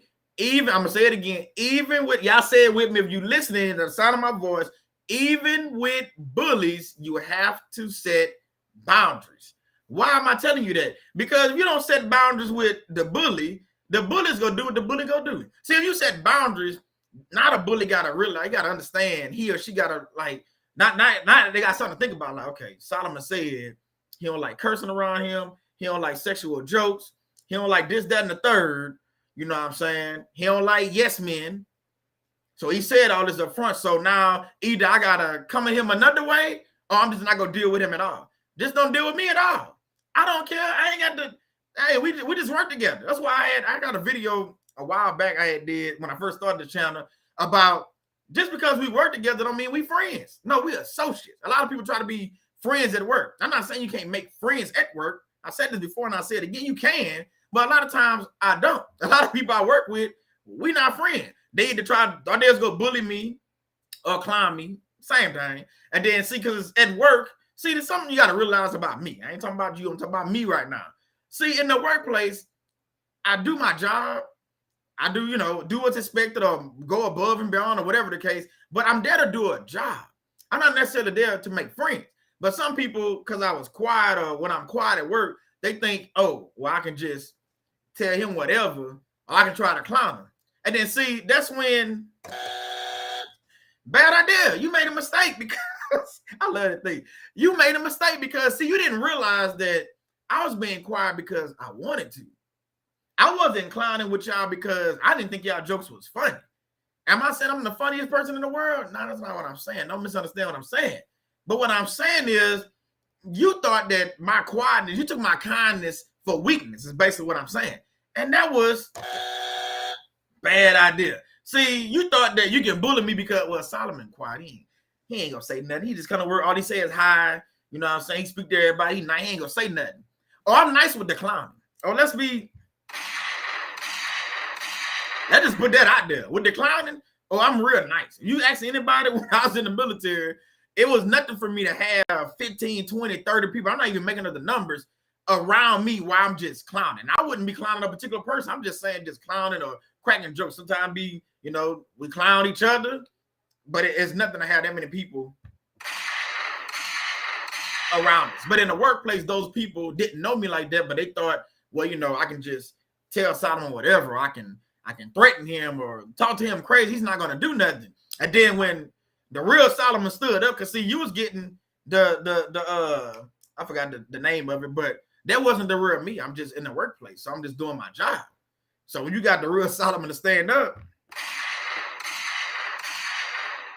now they're like, man, hold on, man. Like, hold up. Like, I can't say what I want to say, but it's like, why did I get this dude started? Like, nah, this is what you wanted. And that's what bullies do. See, they'll do something to somebody, stand up to them, and then they're like, man, why did I get this guy started? Why did I get her started? No, that's what you wanted. You wanted to bully me. You wanted to bully me like you bullied the other people. You wanted to bully me like you've been bullying people for years. And then, it just bad idea. That's all I got to say. Bad idea. Boundaries. That's real quick. Boundaries, the limits and rules we set for ourselves within a relationship. That's a generic definition. The limits and rules we set for ourselves within a relationship. Notice it didn't say, it did not say in a romantic relationship. It says within relationships. That means professional, personal, whatever. In whatever kind of relationship you have, you need to set boundaries in these relationships. So if you got a professional relationship with somebody, you need to have boundaries. Quick example, if you married, husband and wife, you married and you got a friend at work, y'all cool or whatever, that friend should not be calling you at night and on the weekends asking you what you're doing. Because that's a disrespect to your marriage. Now, is that bullying? No, that might be some sexual harassment or other stuff going on, but you get what I'm saying. So you got to set boundaries. Some of your, if you work with women or whatever, you're a guy, you work with women, she shouldn't be running up to you, giving you tight hugs. Hold on, now back up. I got a wife to give me hugs all the time. I don't need, get away from me. We cool, shake hands or whatever, you know what I'm saying? Now, she a friend, y'all doing a friendly hug. I get that, but y'all know what I'm saying, fellas. But we're not doing none of that. Same thing to some of my sisters. You can't have that guy, texting you all throughout the night. What are you doing? Now, see, some people will go ahead and say that's cheating.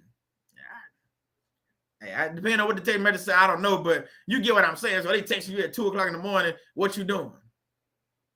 The heck you mean what I'm doing? I'm sleep with.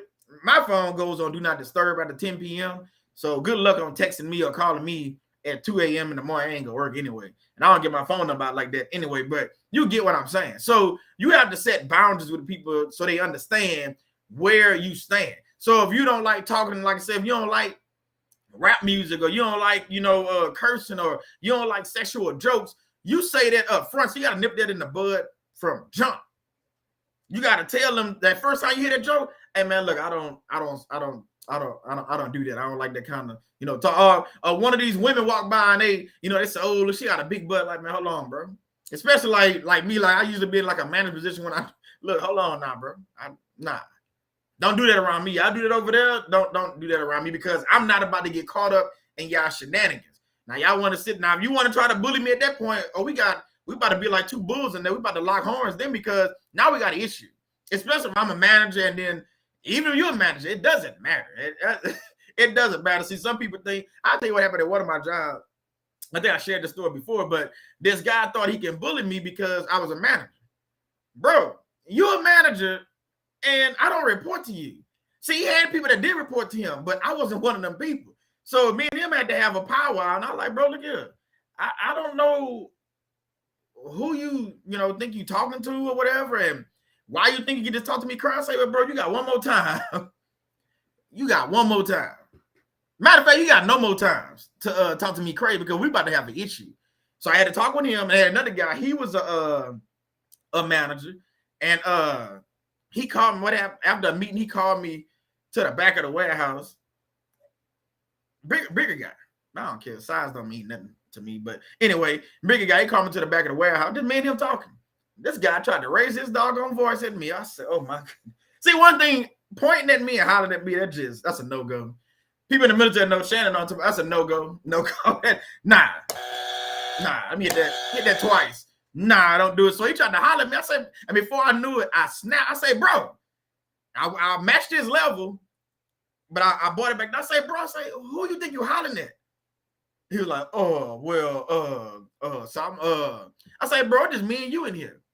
I said, the thing about it, I said, you thought you can disrespect me in the meeting, then you want to call me out here, think you can holler at me? I said, you got me all kind of messed up, brother. All kind of messed up. I say, what you don't want, I say, you don't want the safety manager on your bad side. I say, because see all this, I start pointing out stuff in the warehouse. I say, see, I'll be letting certain things slide because it's not a safety issue. I say, but you keep on, all this gonna be a safety issue. I say, I can shut down your warehouse right now, and then you got to answer to the vice president or the president while your warehouse out of compliance.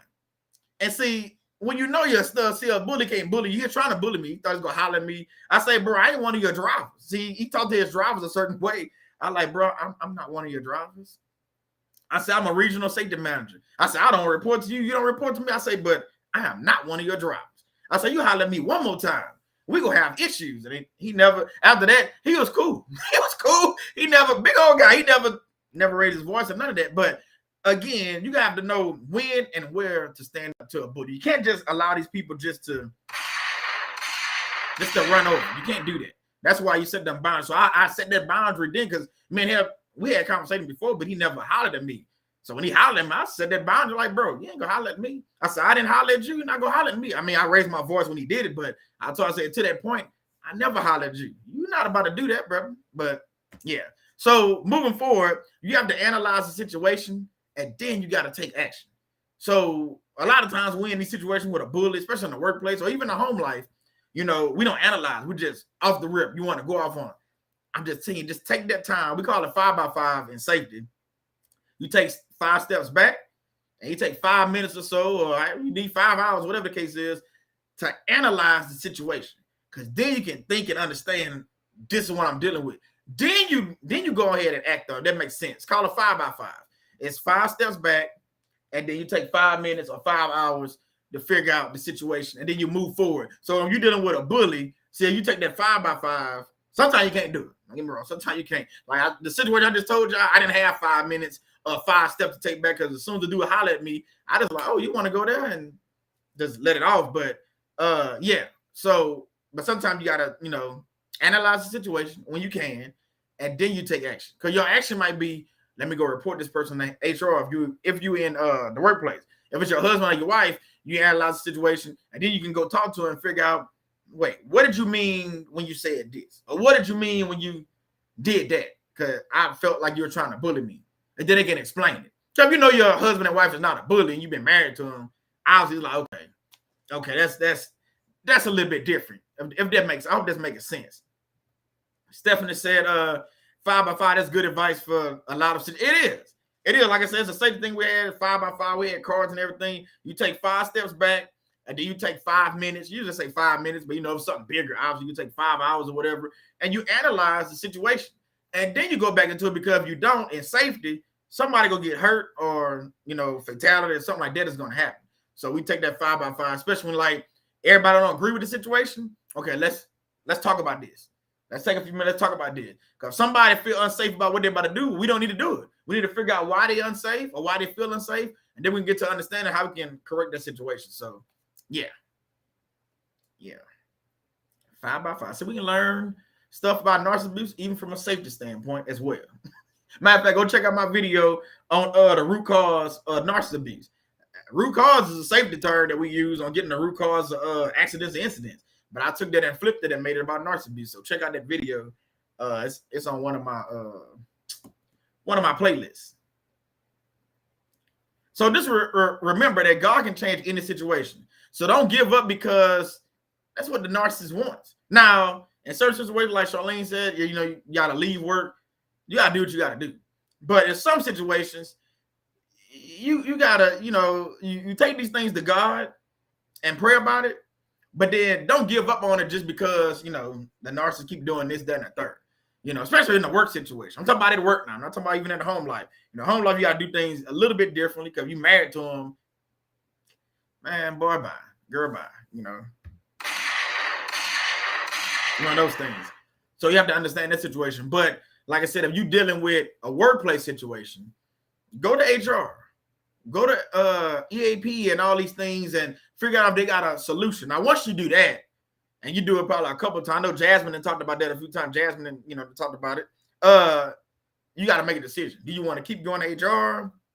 Want to keep dealing with these people? Because some point of some time, HR, sometimes they don't handle the situation like they should. They friends with these people, so they, like I said earlier, they friends with them. They want to get them fired or whatever the case is. So it's like beating a dead horse, so to say. So at some point of some time, you gotta make a decision like what you gonna do. You get it? Oh, we almost done. We right on time. So Matthew 10:28, and do not fear those who kill the body but cannot kill the soul. Do not fear those who kill the body but cannot kill the soul. Rather, fear him who can destroy both soul and body in hell. That's a powerful verse right there. So you fearing people that can't do you really, they can do you physical harm. I'm not gonna sit there and say they can't, but you fearing a bully that really cannot, they can't kill the soul. They're trying to get you fired from your job. That's about as much as their powers can do. Not realizing that God has a better job for you anyway. See what I'm saying? So sometimes the way you put the narcissist in his place is, I know I said all this, but to end, really, sometimes the way you put the narcissist in his place is not even dealing with the narcissist directly. Not dealing with the narcissist directly. You ever heard the term that I can kill you with an ink pen? Y'all ever heard that term before? Have you ever heard the term I can kill you with an ink pen? I'm not talking about stabbing the ink pen in your neck. Not what I'm talking about. But have you ever heard the term I can kill you with an ink pen? What that means is, see, this ink pen does a lot of damage. If you file a divorce, I know you type it up, but you have to sign it with what? An ink pen. You have to file your motions and stuff with an ink pen. Well, if you're trying to go tell on a narcissist or a bully or anything, guess what? You got to go to human resources and write down your statement. I'm just saying, you got to write down your statement. If you witness an accident, what you got to do, you got to write down your statement. The cop will give you a sheet of paper, write down everything you remember, how the accident occurred, and then, if you got space at the bottom, you put an X in there, you initial, and then you sign it, or whatever the case is. But anyway, what I'm trying to get you to understand is you got to write it down, is what I'm saying. So when you're dealing with a bully, whether it's you married to him or that's your supervisor, sometimes it's quicker for you to write it down. That's why I talk about documenting all the time. See, you write it down. Now you can go, put it in your phone on your notes or whatever. I get, however you want to do, you get what I'm saying. But what I'm trying to get you to understand is, see, you write it down, and then you take it one step further and you file a complaint. And then when you go to human resources, you go make sure that they stand on their P's and Q's, so to speak, and make sure that they're doing what they're supposed to do. Because what you want is you want to have a relationship with the HR person. Hey, look, I filed a complaint on such and such, about the harassment, about the bullying. What's our next steps? And see, you give them a time frame. Look, how long does it take for you to do this? And they'll tell you they dealt with these situations usually before. So I'm like, well, it takes you 2 to 3 weeks. Okay. Well, guess what? At the end of 2 to 3 weeks, I need to be hearing something in my email. You need to be calling me in the office for an update. I need to have some kind of update. If not, I'm about to write you up and file a complaint on you too, because guess what? The human resource, a lot of people get this twisted thinking that human resource at their job is the end all be all. No. Guess what? They always got corporate. Unless you work at corporate, they got corporate. But even if you work at corporate, that human resources or that person you're talking to usually has a supervisor. I'm just saying. So kill them with the ink pen if you can. Just thought I'd let y'all hear that.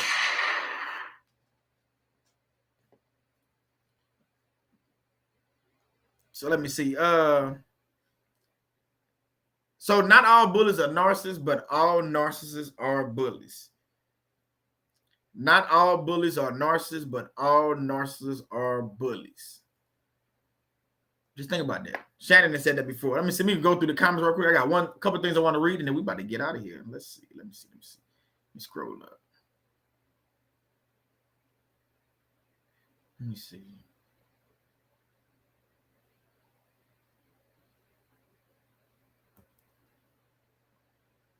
I just seen something. Where is it at?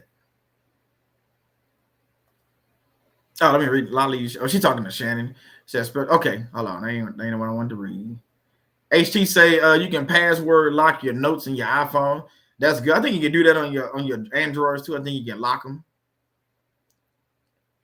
Somebody say words too. My tongue is a pen of a ready writer. Oh, look at that. My tongue is as the pen of a ready writer. There you go. There you go. Let me see what Rizzo said. He said, I don't disagree with you, but the truth is that HR represents the legal interests of the company. They do in some cases, but that's why I was talking about mom and pops. See, mom and pops, they don't. So in mom and pop situation, the ones I've worked at, there's been a few, they don't represent the legal interests of the company. They represent the interests of the company.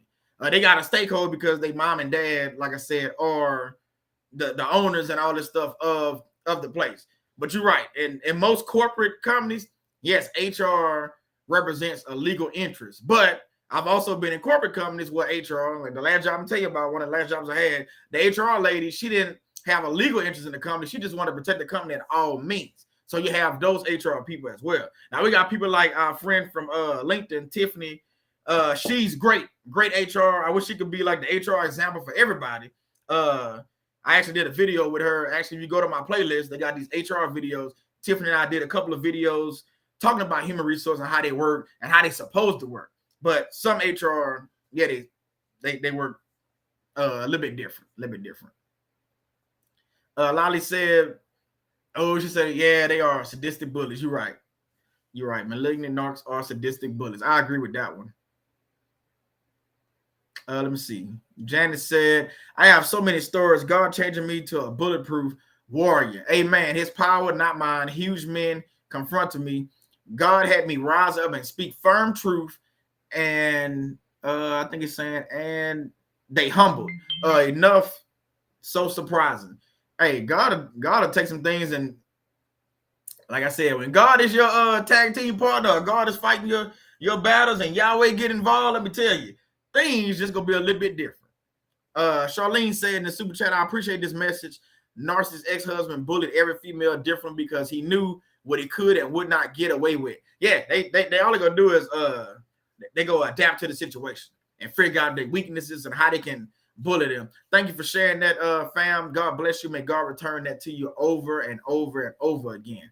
God bless you. Tyrese said, no doubt, Solomon, the whole shipping department is family based. See what I'm saying? Yeah, I know. I done been to some of them little mom and pop situation companies. Like, man, come on, bro. How are y'all brothers and sisters, man? And the mom and dad, like, nah, bro, I can't. I ain't stayed there too long. I couldn't do it. Let me see. Scroll down a little bit. Let's see. Jasmine says, I'm asking for prayer again. I ask for prayer so much because I know the power of it. I don't know where to go if I leave my job. When I'm on LinkedIn, I can see it's call center, so it wouldn't differ. Oh, okay, I got you. Make sure we praying for our sister. Hey, how you doing, Christine? Yeah, you late. You didn't miss the whole thing. We about to shut it down. Now, we getting close. We getting close. I'm about to read this over here. 7 best ways to deal with narcissist bullies. And this comes from blunttherapy.com. Real quick, 7. I didn't add in all the paragraphs. I knew that would have been too long. But 7 best ways to deal with narcissist bullies. Don't be baited. Because, see, they'll try to bait you in and have you in a situation. You know, once they bait you in, they try to lure you in or get you in there in the group and then try to go against you and, you know, try to destroy everything about you. So don't be baited in. Number 2, don't accept their blame. When they do something, let them take the blame for it. So a lot of times we want to take up for them. We take up for our moms, our dad, take up for our supervisors. Hold on, they're a whole manager. They're a whole adult, a whole mama, a whole dad, a whole brother, sister. They older. I'm not taking the blame for you. Like if somebody robs something and then, I'm not taking the blame for you. I'm not doing that. And I've done it in the past, not knowing the consequences. But once I realized what was going on, I ain't taking the blame for you. Now you did that. You got to suffer the consequences. Fight back with kindness. I agree with that because see, trying to fight fire with fire, I know we was taught that it don't necessarily work all the time. Now, kindness is me going, just walking away from the situation and me going pray about it. That's the way I'm gonna handle it in most cases. In most cases, I ain't saying all. Okay, in most cases, I'm a walk away from the situation, remove myself from the situation, and I'm gonna pray about it. That's how I'm gonna fight back with kindness. I'll still speak to you or whatever, but I ain't. Let me be honest. In most cases I'll speak to you, but there are some cases where I told you I walk right by the guy. I ain't got nothing to tell you. We good. I didn't make this up. This over here that I'm reading. It say make and stick to boundaries. You got boundaries in all cap. Make and stick to boundaries. Next, give equal right to your own feelings. Give equal weight to your own feelings. So your feelings are valid. It's basically what they're saying. So don't take your feelings and shuck them to the side because you're dealing with a bully. Nah. Your feelings are valid. So give equal weight to your feelings. The next one. Number 5. Defend yourself. Prevent bullying without fighting. So defend yourself. You can prevent bullying without fighting. Like I said, you got ink pens, you got phones, you can take pictures, you can video record, all to build up your case against bullies. No matter if you're married to them, no matter if you're dating them, no matter if you work with them in the workplace, it doesn't matter. Either way, you can do that either way without fighting. Because, once you fight, just like in football, a lot of times, like we had Lattimore in the game Sunday in Atlanta, the guy pushed him first, but the referee's on the scene when Lattimore retaliated. Stupid call, but he shouldn't have did it. But what I'm saying is, so you go to throw the fight, they only go see what you did. It happens in the real world all the time. They only go see what you did. So pay attention to your surroundings and don't try to get involved in a fight when you're dealing with a bully. I'm just saying. And then I said number 5, but this is the last one, right? Number 7. Make sure to document everything. Make sure to document everything. Now, some people would say, depending on your state, document everything is wrong. Hey, until I figure out that it's wrong in my state, I'm going to document it. Especially I know I'm dealing with a bully or a narcissist. I'm going to document everything I can because the attorney got to tell me that I don't need that. That's my take on that. Let me read a few comments and then we're going to get up out of here. What Deborah say? She say, it's a bust one for me. I agree. I got you, fam. I got you. Shannon, you right. She said, pigs love the mud. When you go low, they go gutter. Yeah. Don't get down in the mud with them. Just go get dirty with them. Why you want to be down there with pigs? Stay away from them people. Yeah, that's all I got. We actually on time. We pretty much on time. It's 8:34. Hopefully you was able to learn something about bullying and about narcissist abuse and just understanding the difference between, which there ain't a big difference, between a child narcissist, adult narcissist, and just a narcissistic bully in general. And then just understand that narcissist abuse and bullying, they coexist because these people are sometimes one and the same.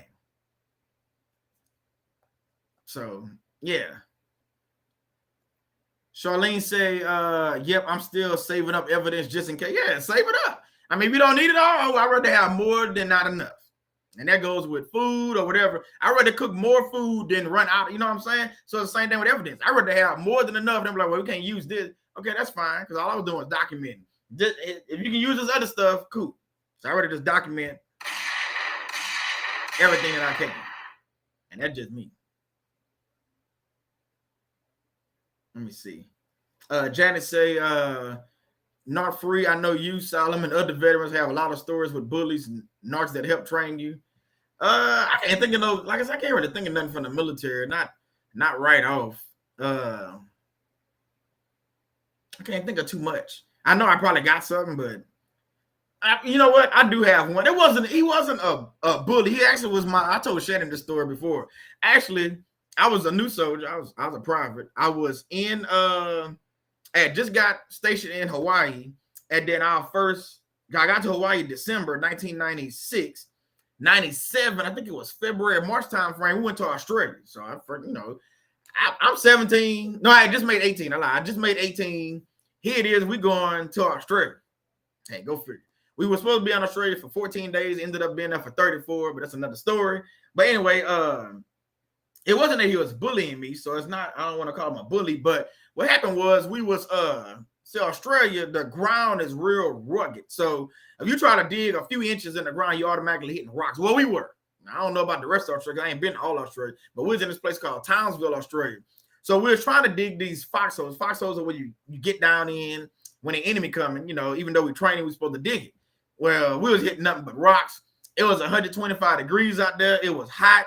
We were sweating. Anyway, I started digging. Like once we got the Humvee set, we got our gun set up, our 119, which is a gun that we had to set up, and we got our camo net set up above the guns, which you know it's hot out there. We're supposed to start digging these foxes. So I was the first one. I started digging. Boom. Basically, I was only able to line it out a little bit and go probably about that far in a few little spots because it was nothing but like big old rocks. But anyway, my chief come over there, and I was his driver. He come over there. I ain't gonna say his name, but he come over there, and man, I don't know if it was the heat or what, but he come over there, he started chewing my butt, just hollering at me, Savara, what are you doing? Get your butt, cursing and everything. And I'm 18. And Shannon will tell you, Tony will tell you, anybody in the military will tell you, I'm a private. He's a staff sergeant. He told me at ease. I told him at ease. But the thing about it, I was mad because, see, remember I told you earlier, you got to know the whole story. When I talking about the Cat Williams thing, see, it was just a snippet. People played that snippet where Cat Williams just went off on her, and they had sympathy for Wanda. Well, in this situation, he only seen half the story. He walked over there. Yeah, I was sitting down, and another person was digging, but he did not realize that I was the first person that was digging, and they didn't want to tell me to take a break. I was gonna go long, but it was so hot. They're like, man, take a break. They're like, man, you've been digging for a while, take a break. So they went on to somebody else. So he came over there. We went back and forth. He said at ease, I said at ease. And he cursed me out, and I said some little dirty birds too back then. And I walked from under the tent. I was like, man, I walked off and went to another tent where another sergeant was that I was cool with. I sat over there until it was, I guess it had to be an evening because I sat over there for a few hours till it became dark. And then I came back on over, and you know, we couldn't dig nothing, like I said. But while I was gone, the soldiers had told my people on my squad, they told the sergeant what had happened. And he came over, like I said, it's not really bullying, but he came over and he apologized. And he said, man, now this dude is like 6 foot. I think staff sergeant, I ain't gonna say his name. He had to be about 6'3", 6'4", tall dude. I'm only 5'5", 5'6" at the most. You know, if I got some boots on or something, you know what I'm saying? So he was hollering at me, and we, like I said, we went back, but he apologized. He said, man, they told me kind of what happened. He said, I didn't really understand what was going on. He said, I should have asked what was going on. He said, I apologize. He said, by all my years in the military, he said, I never had nobody, especially a private, tell me at ease, for one. He said, but he liked the fact that I stood up for myself. That's why I'm telling y'all, no matter how big the bully is, and I'm not saying he's a bully, but it doesn't matter how big the bully is or who they is or what rank they are. You have to be willing to stand up for yourself. So he told me, he said, man, I respect you even more for even standing up for you. He said, I never had a soldier go back and tell me at ease or just stand up for themselves and go back and forth. He said, bro, realizing I was wrong. And we became good friends after that. We never had another argument after that. We was cool the whole time I worked with him. Actually, he got me a job at the commissary in Hawaii, working on base. after like about a year or so later, but I'm just saying we became real cool. But what if I wouldn't have, what my whole point is, what if I wouldn't have stood up for myself? What if I just would have allowed him to holler at me, even though I wasn't in the wrong, just would have allowed him to holler at me, just let him go off, you know what I'm saying? It would probably turned out differently. But he respected me more because I stood up for him. So that's just my story. Not really bullying, but I guess you can say a little bit, kind of, sort of, but you know, one of them things. But you got to stand up for yourself in most of these cases. My wife say people respect who they cannot disrespect, point blank, period. Amen to that. I agree with that 100%. I agree with that 100%. And narcissists don't respect anyone. I agree with that 100%. You know, all cylinders right now. That deserve two of them. Yeah, so you got to understand that sometimes, even in the military, you have to stand up for yourself. Like I said, I stood up to that sergeant, stood my ground. I wasn't in the wrong. And like I said, we became good friends after that. I wish I could find him now, but I mean, I don't know where he at or whatever. I tried to look him up. I know some years back, but I couldn't find him. I don't know where he at. But yeah, man. So it just one of them things, man. It's one of them things, to be honest with you. Yeah. So like I said, I'm done. Oh, let me read. Hold on, let me read this right quick. And we about to actually gonna take the place of our prayer time. These two things I'm about to read. We're gonna take Kingdom of fire in the hole. So these two things I'm about to read will take the place of prayer tonight. All right. So this is the first one right here. And this is from John Eckhart. This is the daily declaration for spiritual warfare. My beautiful wife, Shannon, North Free Living, bought for me. So this one for today, September 14th, I'm going to read it. I will show you the path of life. I will show you the path of life, and in my presence, I will give you fullness of joy. I will broaden the path beneath you and teach you my way. My way. I want to learn Yahweh myself. You know what I'm saying? That's what we're trying to learn. Take confidence in this. You will see my goodness in the land of the living. Wait for me to move. See, sometimes we won't be waiting for God to move. We be doing things on our own. Even in a bully situation, instead of us waiting on God to tell us to do something, we want to jump out there head first, and then we get our head chopped off. Y'all know what I'm talking about. Wait for me to move. Be strong and take heart and wait for me. My word will be a lamp to your feet and a light for your path.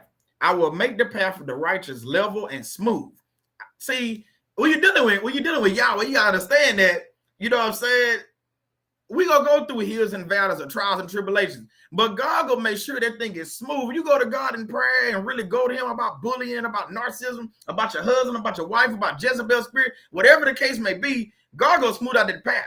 And he gonna do it like nobody else can. See, some of us be trying to smooth out our own path. We wonder why we keep hitting our head on the wall. That's for another story. I'll talk about that another time. I'm just saying. I will make a way through the sea and a path through the mighty waters. Forget the former things. Do not dwell on the past. See, I'm doing a new thing. I'm making a way in the desert for you and streams in the wasteland. God gonna bring you streams in the wasteland. You heard what that said?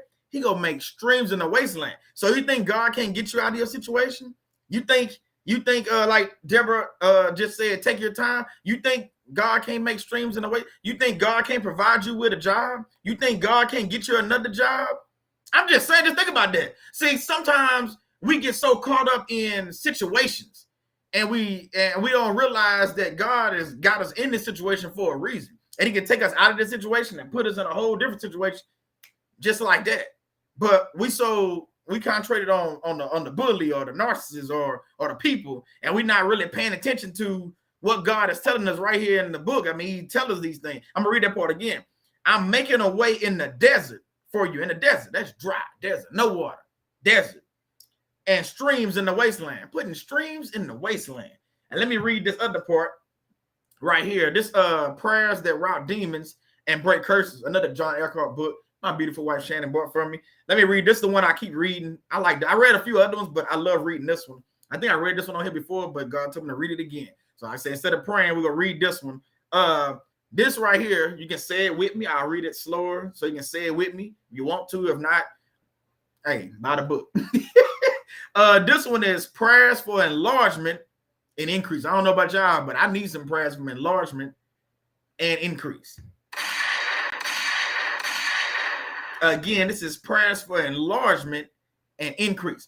So I'll read it. break off of my life any limitations and restrictions placed on my life by any evil spirits in the name of Jesus. Now you can repeat it after me, or you can find it. I bind and cast out all python and constrictor spirits in the name of Jesus. I don't know about you, but we need that, especially right now, especially after coming out of narcissist abuse. You need that. Bless me indeed and enlarge my coast. Let your hand be with me and keep me from evil. And they got the thing right here first. What you can find. Hold on. Cast out my enemies and enlarge my borders. I don't know about y'all, but I'm trying to enlarge my borders, especially like I tell you on this YouTube channel. It's not about it's not about just likes. It's about trying to lead more people to Christ. I know we talk about narcissist abuse over here. I know we talk about healing, but at the end of the day, we're trying to lead more people to Christ. So if this is a platform for me to do that, and it is, I'm going to continue reading the Bible. I'm going to continue reading books like this, continue sharing knowledge, continue putting Bible verses in my life. That's just what I'm going to do. Lord, you have promised to enlarge my borders. Enlarge my heart so I can run the way of your commandments. Not my commandments, but your commandments. My mouth is enlarged over my enemies. See, you got to speak over these situations. That's what that's telling me. You got to speak over these enemies. You got to go toe-to-toe sometime with just words, not fighting, just words, talking to your enemy. See, a lot of times we scared of our enemy. Why? God didn't give us a spirit of fear. You cast out your enemy. That's for another story, but you know what I'm saying. Enlarge my steps so I can receive your wealth and prosperity.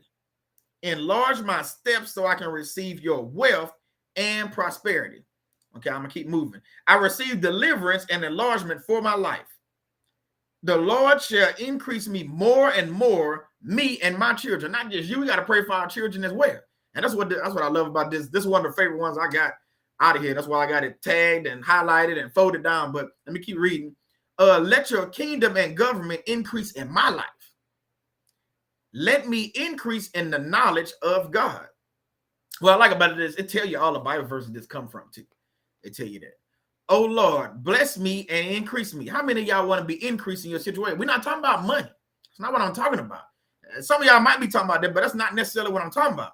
I'm talking about an increase of reaching people to tell them about God and tell them about all the blessings and things that he's done for me and continue to do for me and how they can get blessed as well. And how if they don't understand that Jesus died for them, they're going to end up in the lake of hell. That's just what I'm saying. Just bear with me. Okay, let's keep reading. Let me increase exceedingly. Let me increase with the increase of God. Let me increase and abound in love. Increase my greatness and comfort me on every side. It didn't say just on my front. It didn't say just on my back. It say comfort me on every side.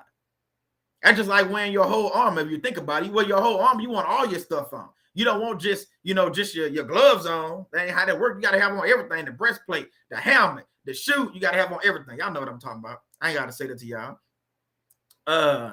Let me increase in wisdom and stature. I don't know about y'all, but I can use some. I pray about that a lot, actually. Increasing in wisdom. I need some of that. I want to have the wisdom of Solomon.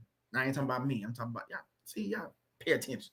Let me increase in strength and confound the adversaries. Let your grace and favor increase in my life. Let the years of my life be increased. Man, that's powerful. I love this book. Let the word of God increase in my life. We got to start learning scriptures, but we not only learn it and keep it here, we got to also have it here in our heart as well. Because at some point, sometime these people go try to take Bibles from us, and maybe they go delete the Bible apps and stuff. So we're going to have to know these messages and these words, not only here, but in our heart as well. That's all I'm trying to say. Bless me in all increase. Let my giving and tithes increase. See, it say my giving and tithes. See, that's why I was talking about y'all, telling y'all earlier about the reviews and the likes and the sharing. It costs you no money. Now, some things we do cost money, but things like that, like leaving a review, costs you nothing. Liking this video costs you nothing.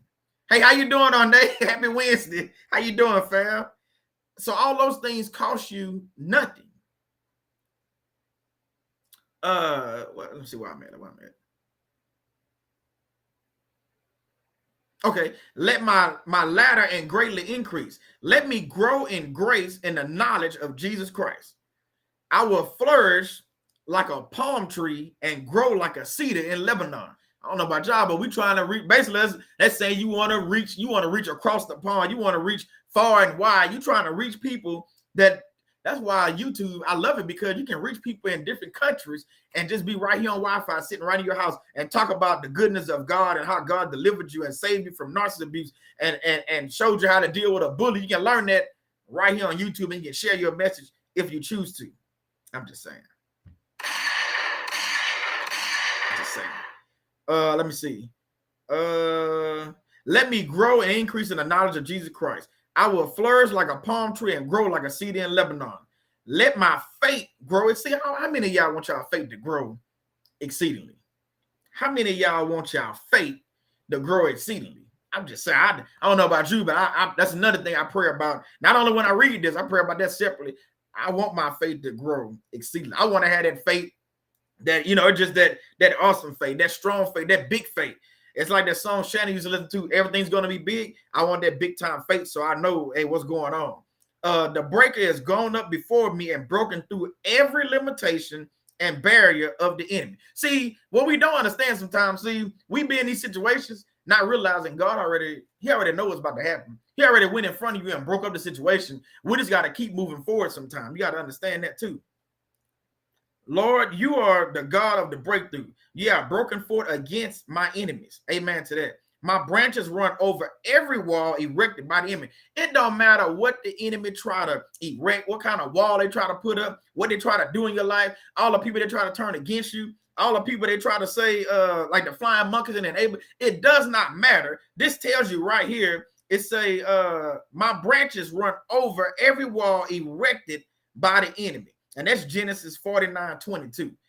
So you got to realize that. So you got to reach this deep. You got to understand it. You got to believe it. And you got to, like I said earlier, you got to pray for an increase in faith. I can run through a troop and leap over a wall. So that's that faith, just knowing that no matter what you do, you cannot be defeated.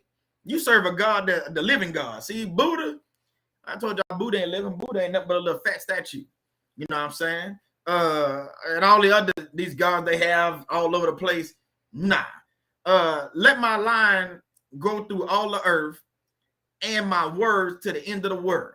I want your words to reach all over the place. Everybody should be able to understand what's going on. I am a joint heir with Jesus Christ. Give me the heathen for my inheritance and the uttermost part of the earth for my possession. I'm going to say that's the last part right there. I am a joint heir with Jesus Christ. Give me the heathen for my inheritance and the uttermost part of the earth for my possessions. And what I'll do throughout the week, that's what I can do throughout the week. I'll drop some of these in the community tab on the community tab. I'll drop some of these Bible verses in there so you kind of know what they is. That's something I can do. I've been dropping a few things in there, but I'll drop some of these throughout the week on the community tab. So like I say, I thank y'all for being here, family. Again, this book right here, you can get it. John Eckhart, it's Prayers That Rout Demons and Break Curses. You can get it on Amazon. You can get it, I don't know. I know it's on Amazon. I'm pretty sure it's in another one that I read from first. It's the Daily Declarations for Spiritual Warfare. Again, that's John Eckhart as well. Shannon has it on her recommended reading list. So Shannon has a reading list. I used to share it in her lives and everything. You can check that out as well. Again, dealing with bullying, books like this, the Bible, books like this, praying about these things and stuff and understanding that, you know what? Nah, buddy, you ain't gonna get me today. You're not gonna beat me like that. Matter of fact, I ain't even gotta fight you. God has already went in front and already broken up everything that you're trying to do. We gotta realize that God has already done that. We just gotta realize that sometimes, see, Shannon just shared it in here. Let me put it at the bottom. That's a recommended reading list. So check out her reading list.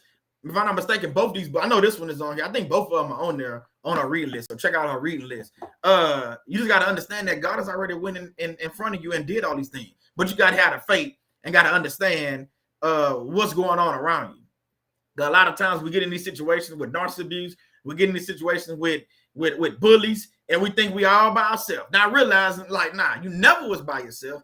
God been by your side the whole time. You're not by yourself. You have to believe it. See, I can't tell you. I can only sit here. I can sit here and talk until I'm blue in the face. You know how to say blue in the face. And until you put some actions behind your word, just like I said last week with the soul time, until you do some things. Hey, how you doing, Vanessa? Welcome. Until you put some actions behind your word, I can't help you like that. That's not how that's gonna work. But God can. God can help you. God can take whatever situation you in and just turn it around. Ask me how I know. He can take a failed marriage, a marriage that you was in with a wife was cheating on you with somebody in Honduras, and take that whole situation. You think you ain't getting married again? You think you'll never be married again? You think there's no love after narcissist abuse? And we start thinking all these things. And we think that, that all these things we've been through, it was for nothing. Oh, it's for something, because what I didn't know, so I didn't know that the marriage was going to turn out like that. I didn't know that I was going to end up in divorce. You never get married to end up in divorce. That's not why you was getting married. Otherwise, you wouldn't get married, right? So to take that marriage and then get remarried and then be able to come out here and tell my story and talk about narcissist abuse and talk to men and hopefully get more men to come out and share their messages or being able to relate, because we're going through some of the same thing. See, I just read. Let me read it to you one more time, because maybe you didn't catch it. I want to read it one more time. Maybe you didn't understand what I just said when I read it. Let me see. Where is it at? Where is it at? Here you go, right here. The breaker is gone up before me and broken through every limitation and barrier of the enemy. The breaker is gone up before me. See, when I was in that marriage, God was already setting paths and doing things for Shannon and I to get together. I didn't know that, but he was already doing that. You got to believe this stuff. You got to have faith. You got to stay on the course. Some of us, we sway either way. Whichever way the wind blowing, we go in that way. And we're not standing on our ground. You know what I'm saying? So, nah. So you got to understand that when God involved with these things, when he already broken up some stuff, you got to know and believe that it's going to work out how it's going to work out. It might not work out in your timing, but it's going to work out in God's time.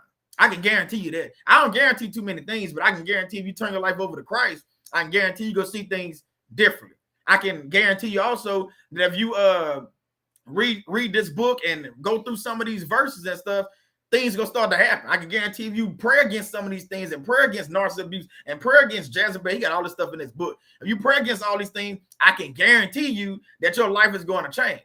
But you got to have actions with those words. So you can talk about it, but you got to be about it. Y'all people from the streets understand what I'm saying. You got to be body like Master P. If y'all know what I'm talking about, go look up the song. Well, don't look up the song. He cursed on that, but find a clean verse. You understand what I'm saying? Basically, you got to be about your father's business. But Master P made a song back in the 90s called I'm Body. It just means he was about everything. I'm about my father's business. I'm about talking about this. I'm about, telling y'all books to read. I'm reading the books myself. I'm not just telling y'all stuff just to say, oh, wait, he just got nice books. He don't read. Now, I ain't gonna sit there and say I read all these books, but a lot of these books are from college. So yes, I did read all these. Yeah, I guess I did read all them books. So let me correct myself. But what I'm trying to get you to understand is I'm putting in the work. So even though I talk about this stuff, I'm still putting in the work. So I'm not just out here just willy-nilly and just well, let me see what I'm talking about. Tell these people tonight. Nah, that's not what this is. Matter of fact, I want y'all to do me a favor. I want you to do me a favor. Not today. You ain't got to do it tonight. You ain't got to do it tomorrow. But before next Wednesday live, what I want you to go watch one of my first videos. If you go back, you can go all the way back. You can see one of my first videos, either my first or second video. Go watch that video. Because most of them was only 20, 30, it's not even long. So go watch one of them videos. And then I want you to think about one of the videos you just been in, or come rewatch one of my lives out of the last, anytime this year. Start from January.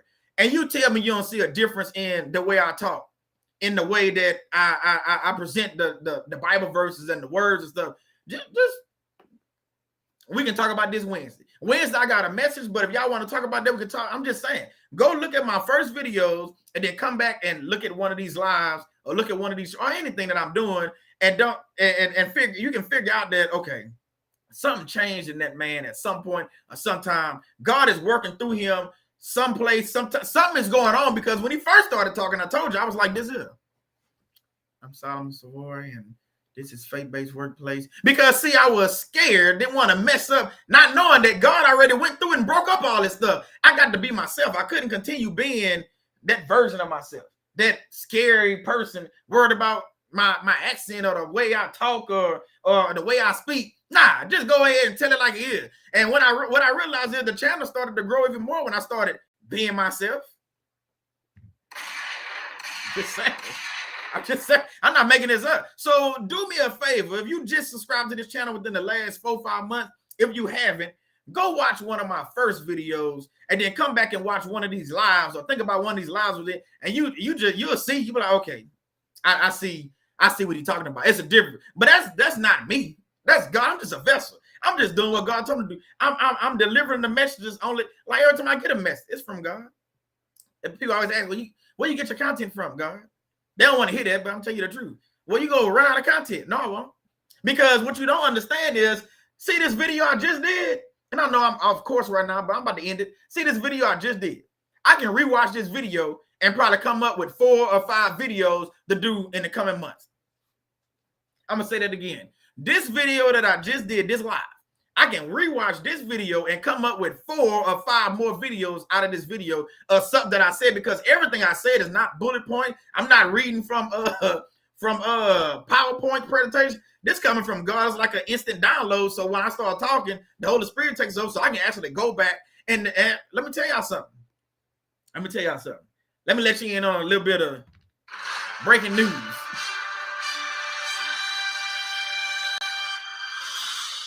I don't even rewatch my own videos. Let that sink in right quick. I'm not making this up. You can't use it against me. I'm just telling you, I don't even rewatch my own videos. So it's gonna come a point where I probably will start rewatching them. How much content you think I might have? Just let that sit in for. I'm telling you, I do not. Ask my wife. You don't believe? I don't watch my own video. I watch my wife's videos. I don't rewatch my stuff like my lives. I don't go back and rewatch them. But God is continually giving me information and videos to put out. So what you think gonna happen when I go back and start watching the few hundred videos I have? I'm gonna have endless content is what I'm telling you. That's all I'm saying. I'm gonna have endless content because I'm gonna go back and rewatch. Like, man, I forgot I said that. Oh, that go a message right there. So the messages, that's why I'm not rewatch. I guess that's why I'm not rewatching them now. Because when I think I'm in a writing block or think I can't come up with an idea, God go tell me, man, go watch one of your videos. Let me watch one. Probably within the first 10 minutes. Oh, I can talk about it. I forgot it. I go new right there. New video right there. So you got to believe this stuff when you read it. You don't just read it just to say you read it. You got to actually believe it. You got to actually do it. You got to put some actions behind your words. Like Arnay just said, you right about that, fam. Let me click on that. The wrong one. Here you go. Just say it will produce a harvest. So that's why I will never run out of content. That's why Shannon and Joy will never run out of content, because the content we putting out, it ain't our video. We putting out videos, but then in those videos is content that I can come back and do more videos off the videos I already put. I can repurpose some of my videos, package them, make them little 5-10 minute videos, and there go some more videos. So the videos, they'll never run out. They won't. They'll be here for a long, long time. I'll be putting out videos, hopefully, if it's supposed to be like that, unless God say otherwise, for a long, long time. So we're just praying, for a continued increase and just continue. I'm not talking about increase on money, but increase on subscribers and people coming to the channel and realize, okay, what this brother talking about makes a lot of sense. I'm not saying I know everything. That's not what I'm saying. But a lot of things I say is realistic. It's happening in real life. Most of it is something that happened to me, and a lot of people can relate to it. But they don't want to come to the channel. You know why? It's weird. And I said this before. It's the last thing I'm going to say. They don't want to come to the channel because the channel's small. It's just like them TikToks I see where the people be like, man, my homeboy told me, man, I thought you was going to blow up with your little business. Like, I would blow up if you actually support it. Same thing. So, you know what I'm saying? It's the same thing. Think about what I'm saying. People will talk about you, talk about you don't, you not big. I thought your channel would be bigger. Have you subscribed to the channel? I'm not being funny. I'm just. Have you subscribed to the channel? Did you share the channel out? Did you support Joy when she was had her workshop? Did you support Shannon workshop? Did you sign up for CBU? And you like, well, I wonder why they're not as big as Dr. Romney.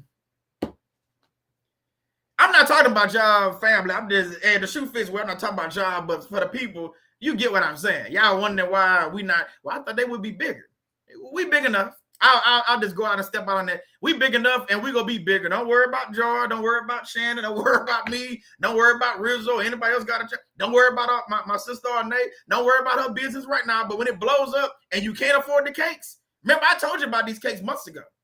So when sis started booking stuff for the White House or something, I was like, well, I told y'all to buy them cakes months ago. Y'all should have bought them cakes a long time ago. And now she's charging, thousands of dollars for a cake. And I don't blame her because, hey, they got people that's doing it. So why not? Hey, I'm just saying. I'm going on a rant, but just think about what I'm saying. So support your small business. Support the small channels. Yeah, they small right now. That don't mean nothing. It can happen in an instance. I'm just saying. I provide life coaching right now. So don't come to me next year. The price might be higher. I'm just saying. Think about it. If the channel blows up, I ain't gonna say if, when faith-based workplace blows up and gets bigger, it's gonna require more time and more stuff.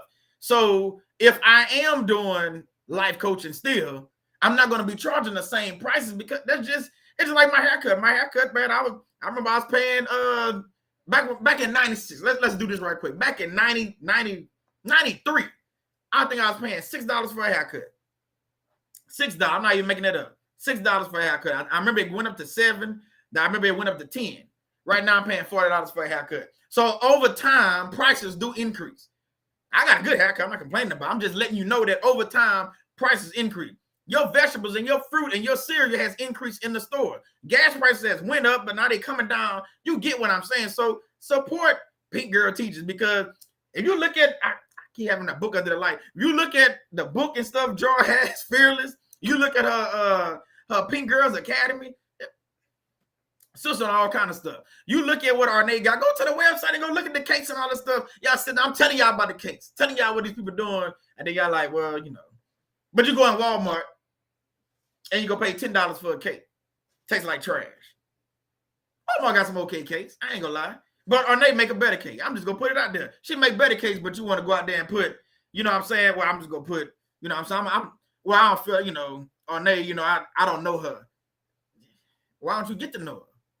Why don't you try to support that small bit? Why don't you sign up for Pink Girls Academy? Why don't you sign up for CBU? Why don't you support Rizzo Protection Services? I'm just saying.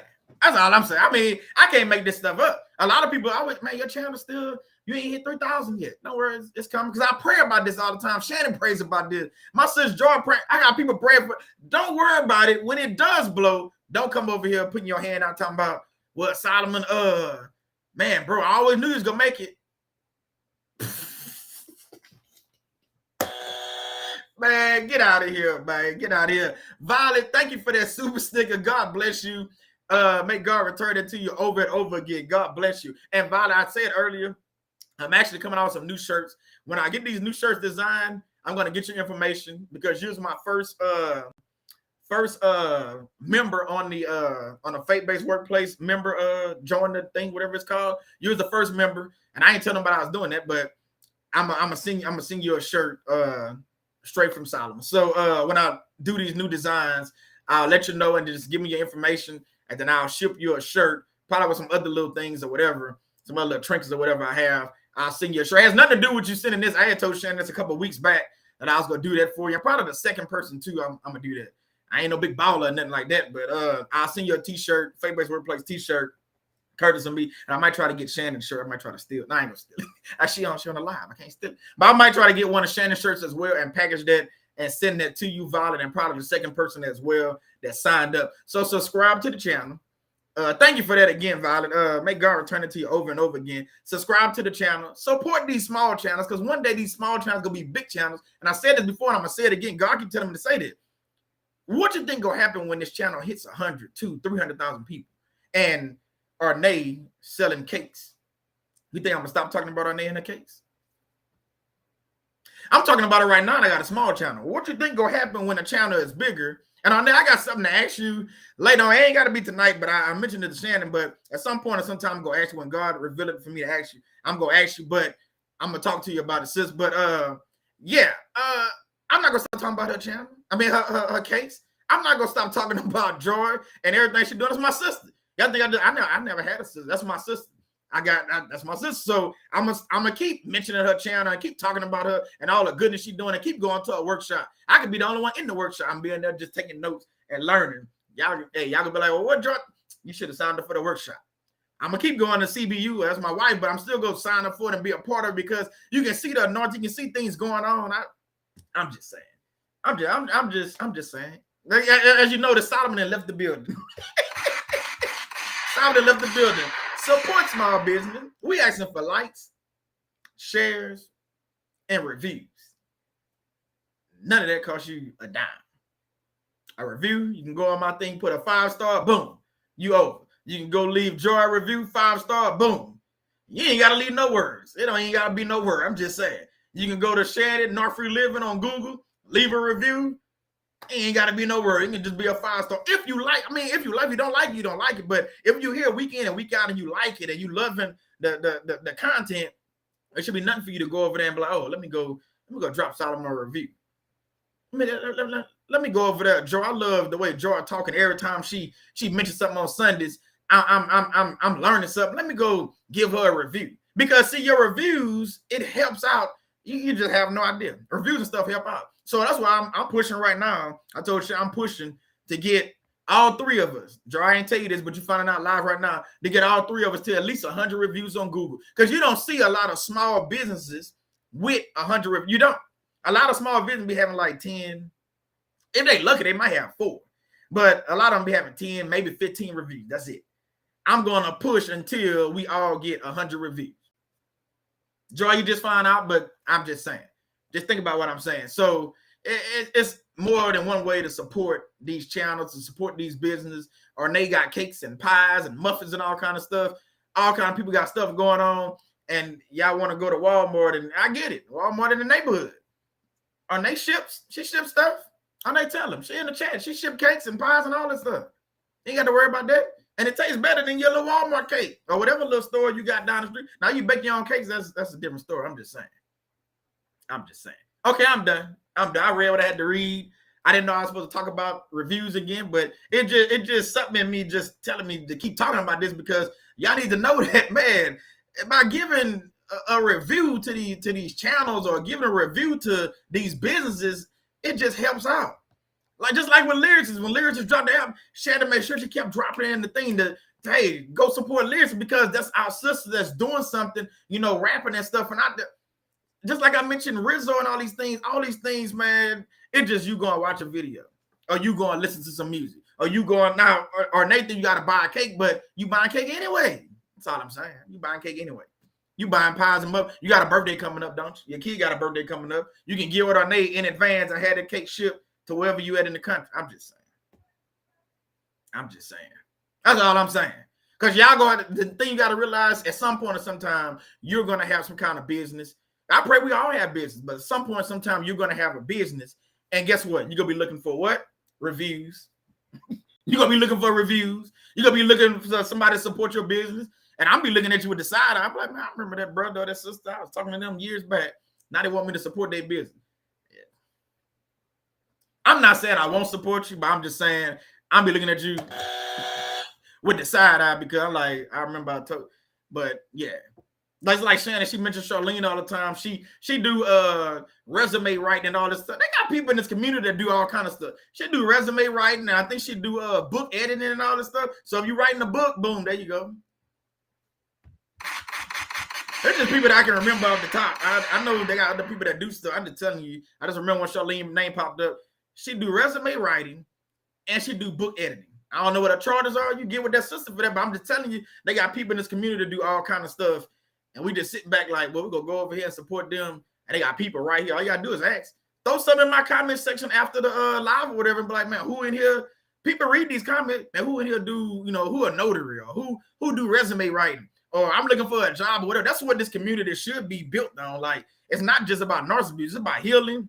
It's about trying to find jobs, trying to start businesses, how to form LLCs, all this stuff. But y'all want to go out and pay whoever $600-700 and you can have somebody who can teach you probably for a fraction of the price teach you the same stuff. And probably you get more out of it because you're like, oh, I know them. I'm just saying. All right, I'm done, y'all. I'm done. I think I didn't talk enough, but support us. I seen Lolly say she just left a review. I don't even care who you left it on, Lolly. Thank you for the review, whoever you gave it to. And you gave it to all of it, that's cool too. Just leave a review. Pink Girl Teaches, North Free Living, Faith-Based Workplace. Check out, look, you see what our Nate just said? You see what she just said? My sweet potato pie is fire. Go follow on TikTok. You think I'm playing? Should be teasing us with all them cakes and pie. But like, oh, I'm making up a new cat. I'll be seeing her swirling. I'm like, okay, on there. All right, on there. I got you. I got you. Matter of fact, I might have to get one of your cakes. My birthday coming up next month. That might be something I might have to get with my wife, Shannon. I might actually get a cake from you all day for my birthday next month. That might be what I might do. I figure out what kind. Might get a birthday cake for my birthday from my name. Yeah, I said it. And we're going to pay for it too. I mean, that's how we do. You don't get it. You support your friends and your family. She family. So, yeah. Yeah, she with the swirling, Shannon. She'd be swirling, doing all the stuff with the mixes, and then she slide it on the cake and make it all decorative. I'm like, man, I'll be sitting there looking at the TikTok, man, I'm getting hungry. No, I'm not supposed to be, But I'm just saying, we got to support one another. I ain't just talking about Ornay, Shannon, and myself. You got to support people that has business. Look, it's right here. Because I don't know, people might watch this thing from years from now, and I might have 100 to 200,000 people. It's good. Hey, Anna Banana, there you go. Making cakes. You can order your cakes, go to her thing, and boom, there you go. No problem, sis. Charlene say, thanks for the shout out. No problem. Hey, that's what we all about. We're trying to drum up business for all of it. Think about it. Some of it costs, some of it don't. But if you go and get this stuff done anyway, why not support somebody? You see them in the lives all the time. Why not just go talk to them? Hey, man, hold on. He said Charlene do resume. I'm trying to get a job right now, so why not let Charlene do it? Well, let's look it over. At least give an opportunity, you know what I'm saying? Because if not, what you gonna do? I'm trying to deal with Narcissist. Well, Joy got an academy. Let me see when she got another workshop going on, or Shannon got a workshop going on, or I'm a woman. I need to deal with, healing and stuff. Shannon has CBU coming on. They do payment plans and all that. Let me go sign up for CBU and see what all these women talking about, because I can see all the reviews on Shannon's website. Everybody loved the first one, so let me be part of the second one. I'm just saying. Why go into Walmart and buy a pie and a cake when I can order from Arnay? I know that's sis. I done seen her. She dealing with the same stuff I'm dealing with, trying to heal from narcissist abuse. I rather support her than support. You get what I'm saying? All right, I'm done. I'm done.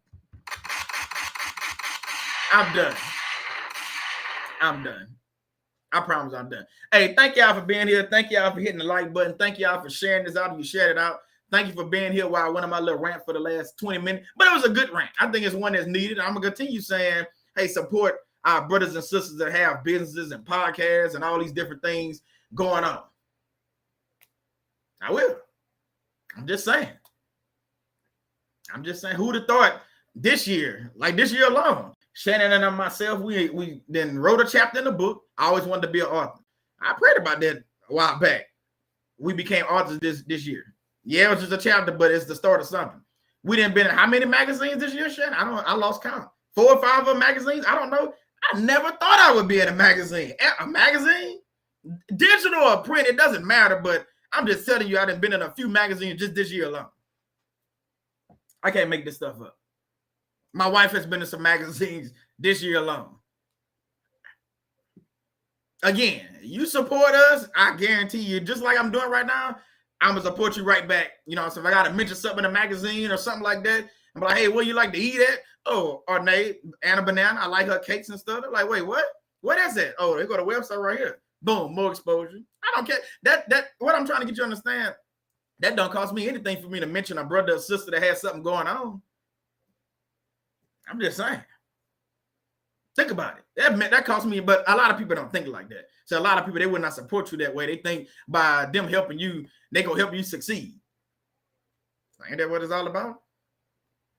I'm telling you this because I've been told this before. Somebody told me that, years back, that they didn't want to help me because they thought by helping me that, or by them not helping me, I should say it like that. By them not helping me, you say, well, if I don't help you or not, it's not gonna matter. But no, it does matter, brother and sister. It does matter.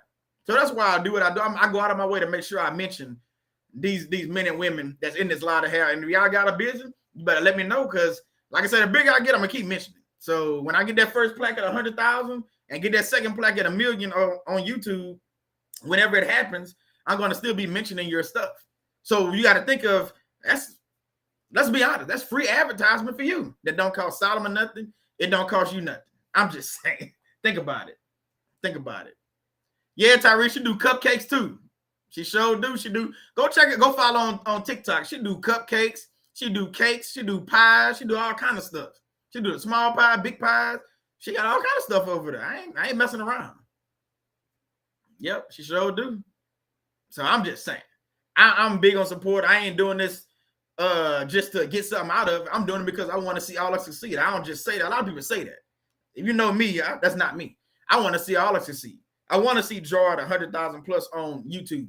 I want to see Joy able to walk away from her job if she choose to and just do YouTubes and write books. I mean, why not? I want to see Shannon, that's my wife, succeed and just do YouTube and do a university and do stuff like that. I want to see it to where Arne gotta hire more people because hey, you can't keep up with the cake artists. Because that's what you want. Like, well, I got so many cake artists, I gotta hire 2 or 3 more people. I gotta go get a brick and mortar because this is out of control. But that doesn't hurt me by supporting another business. But some people think like that. They think by supporting you or mentioning you, that's gonna hurt them. How you doing, Impact the Match? We about to wrap up in here, but I'm just saying, just think about what I'm saying. It's so easy to leave a review. It's so easy to like a video. It's so easy to mention somebody word of mouth. And for y'all, real estate, I do real estate. Let me go ahead and mention that too. I do real estate in Texas, but it doesn't matter where you're working at. If you're deciding to move, at least give me an opportunity to see if I can help you. That's all I'm asking. And like I said, the thing about it, people think, well, I don't want to pay the real estate agent. I said this last week and I'll say it again. What you don't understand is if you buying a house, you ain't got to pay the real estate agent. You can go Google it if you think I'm lying. You don't pay the real estate agent. It's the person that's selling the house pay the real estate agent. I know because I sold my house and I had to pay both agents. That's why the fee was so high. You don't pay the real estate agent when I'm just saying. So if you moving to Texas and you want me to be a real estate agent, you ain't got to pay me. I get paid by whoever you buy that house from. That's how I get paid. I'm just saying. So they be worried about, well, what's your percent? It doesn't matter. You're not paying it, but I mean, whatever. All right, I'm done. Oh, you pay the money. I'm a real estate wholesaler. See, I didn't know that. See what I'm saying? They got all kind of people in here doing all kind of stuff. All kind of stuff. Support the businesses, y'all. Support the business. Support the business. That's all I got to say. Matter of fact, let me pray. I said I was going to pray. Let's pray so we can get out of here. Let's pray so we can get out of here. God, we're just coming together to pray, just saying thank you, Heavenly Father.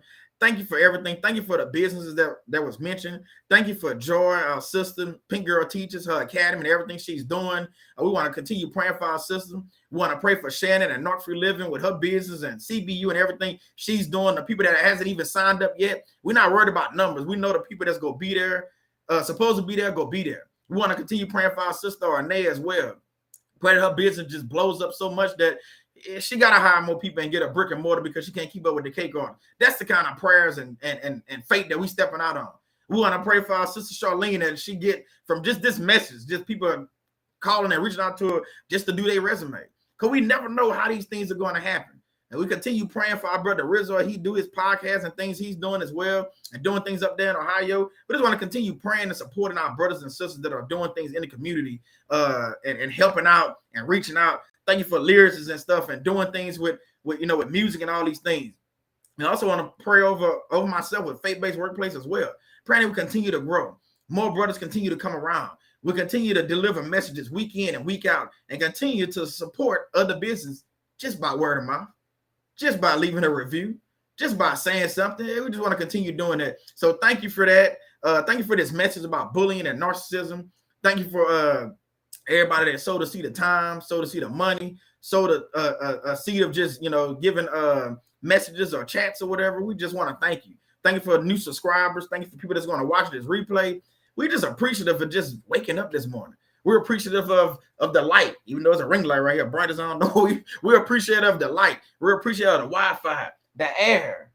We take granted of things like this, like air. They got people that don't have running water or air. So we thank you for just all these things. So thank you for everything. Thank you for the people that are coming around faith-based workplace and North Free Living and Pink Girl Teachers, because together we all go grow. I really believe that. So together we'll continue just pushing one another and pushing the envelope to continue growing. So we say thank you for our brothers and sisters that's out here putting in work, no matter what it is. They're working for somebody or doing their own work or starting their own business, day one, we want to pray for those businesses and pray for our brothers and sisters. And we want to pray that more people know who you are. That they know that by Jesus is the only way. We want to continue leading people to Christ. That's why we thankful for Shannon doing communion and things like that, because people need to know we have to do these things. You might not be in church, but you still can do communion. So we have to continue putting in the work. We have to continue reading the books like John Eckhart, prayers that rout demons and things like that. We have to continue doing those things, continue reading the Bible, but not just reading. We have to put actions behind our words. So we thank you, Heavenly Father, for everything that you're doing in this community. We see the growth. We see the healing that's going on. Even though some people don't talk about it, we know that some people are getting their healing and getting where they need to go. And we're thankful for that. So we thank you for everything and this and many other blessings we ask in your son, Jesus' name. Amen, amen, and amen. Yeah, I'm done. I'm done for real. Amen, amen, amen. Thank y'all, thank y'all, thank y'all for being here. Thank y'all for being here. God bless y'all. Because I've been on here almost 2.5 hours. But I want to, again, thank y'all for being here. It's always awesome. So thank y'all. I hit the wrong one. I don't know what I was doing. I hit the wrong one. So thank y'all for being here.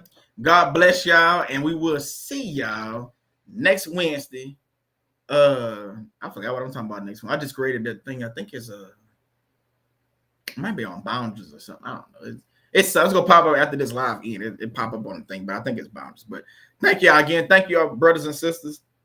Thank you for the support. Thank you for the reviews. Just thank y'all for just being here. You have no idea how much that means every Wednesday when you log in. You just see somebody. You know what I'm saying? Somebody. Good night, Jazz. We just see somebody. So yeah, so it's one of those things. So thank y'all again. God bless y'all. And we'll see y'all next time. Let me get y'all with the thing before I play the music. Hold on. Where is it? Oh, go check out my video from the last 2 weeks. This was the first one, Soul Ties. This one 2 weeks ago. And then this one is Breaking Soul Ties Part 2. This was from last week. Check out those videos when you get a chance. All right, y'all. God bless y'all. See y'all next time.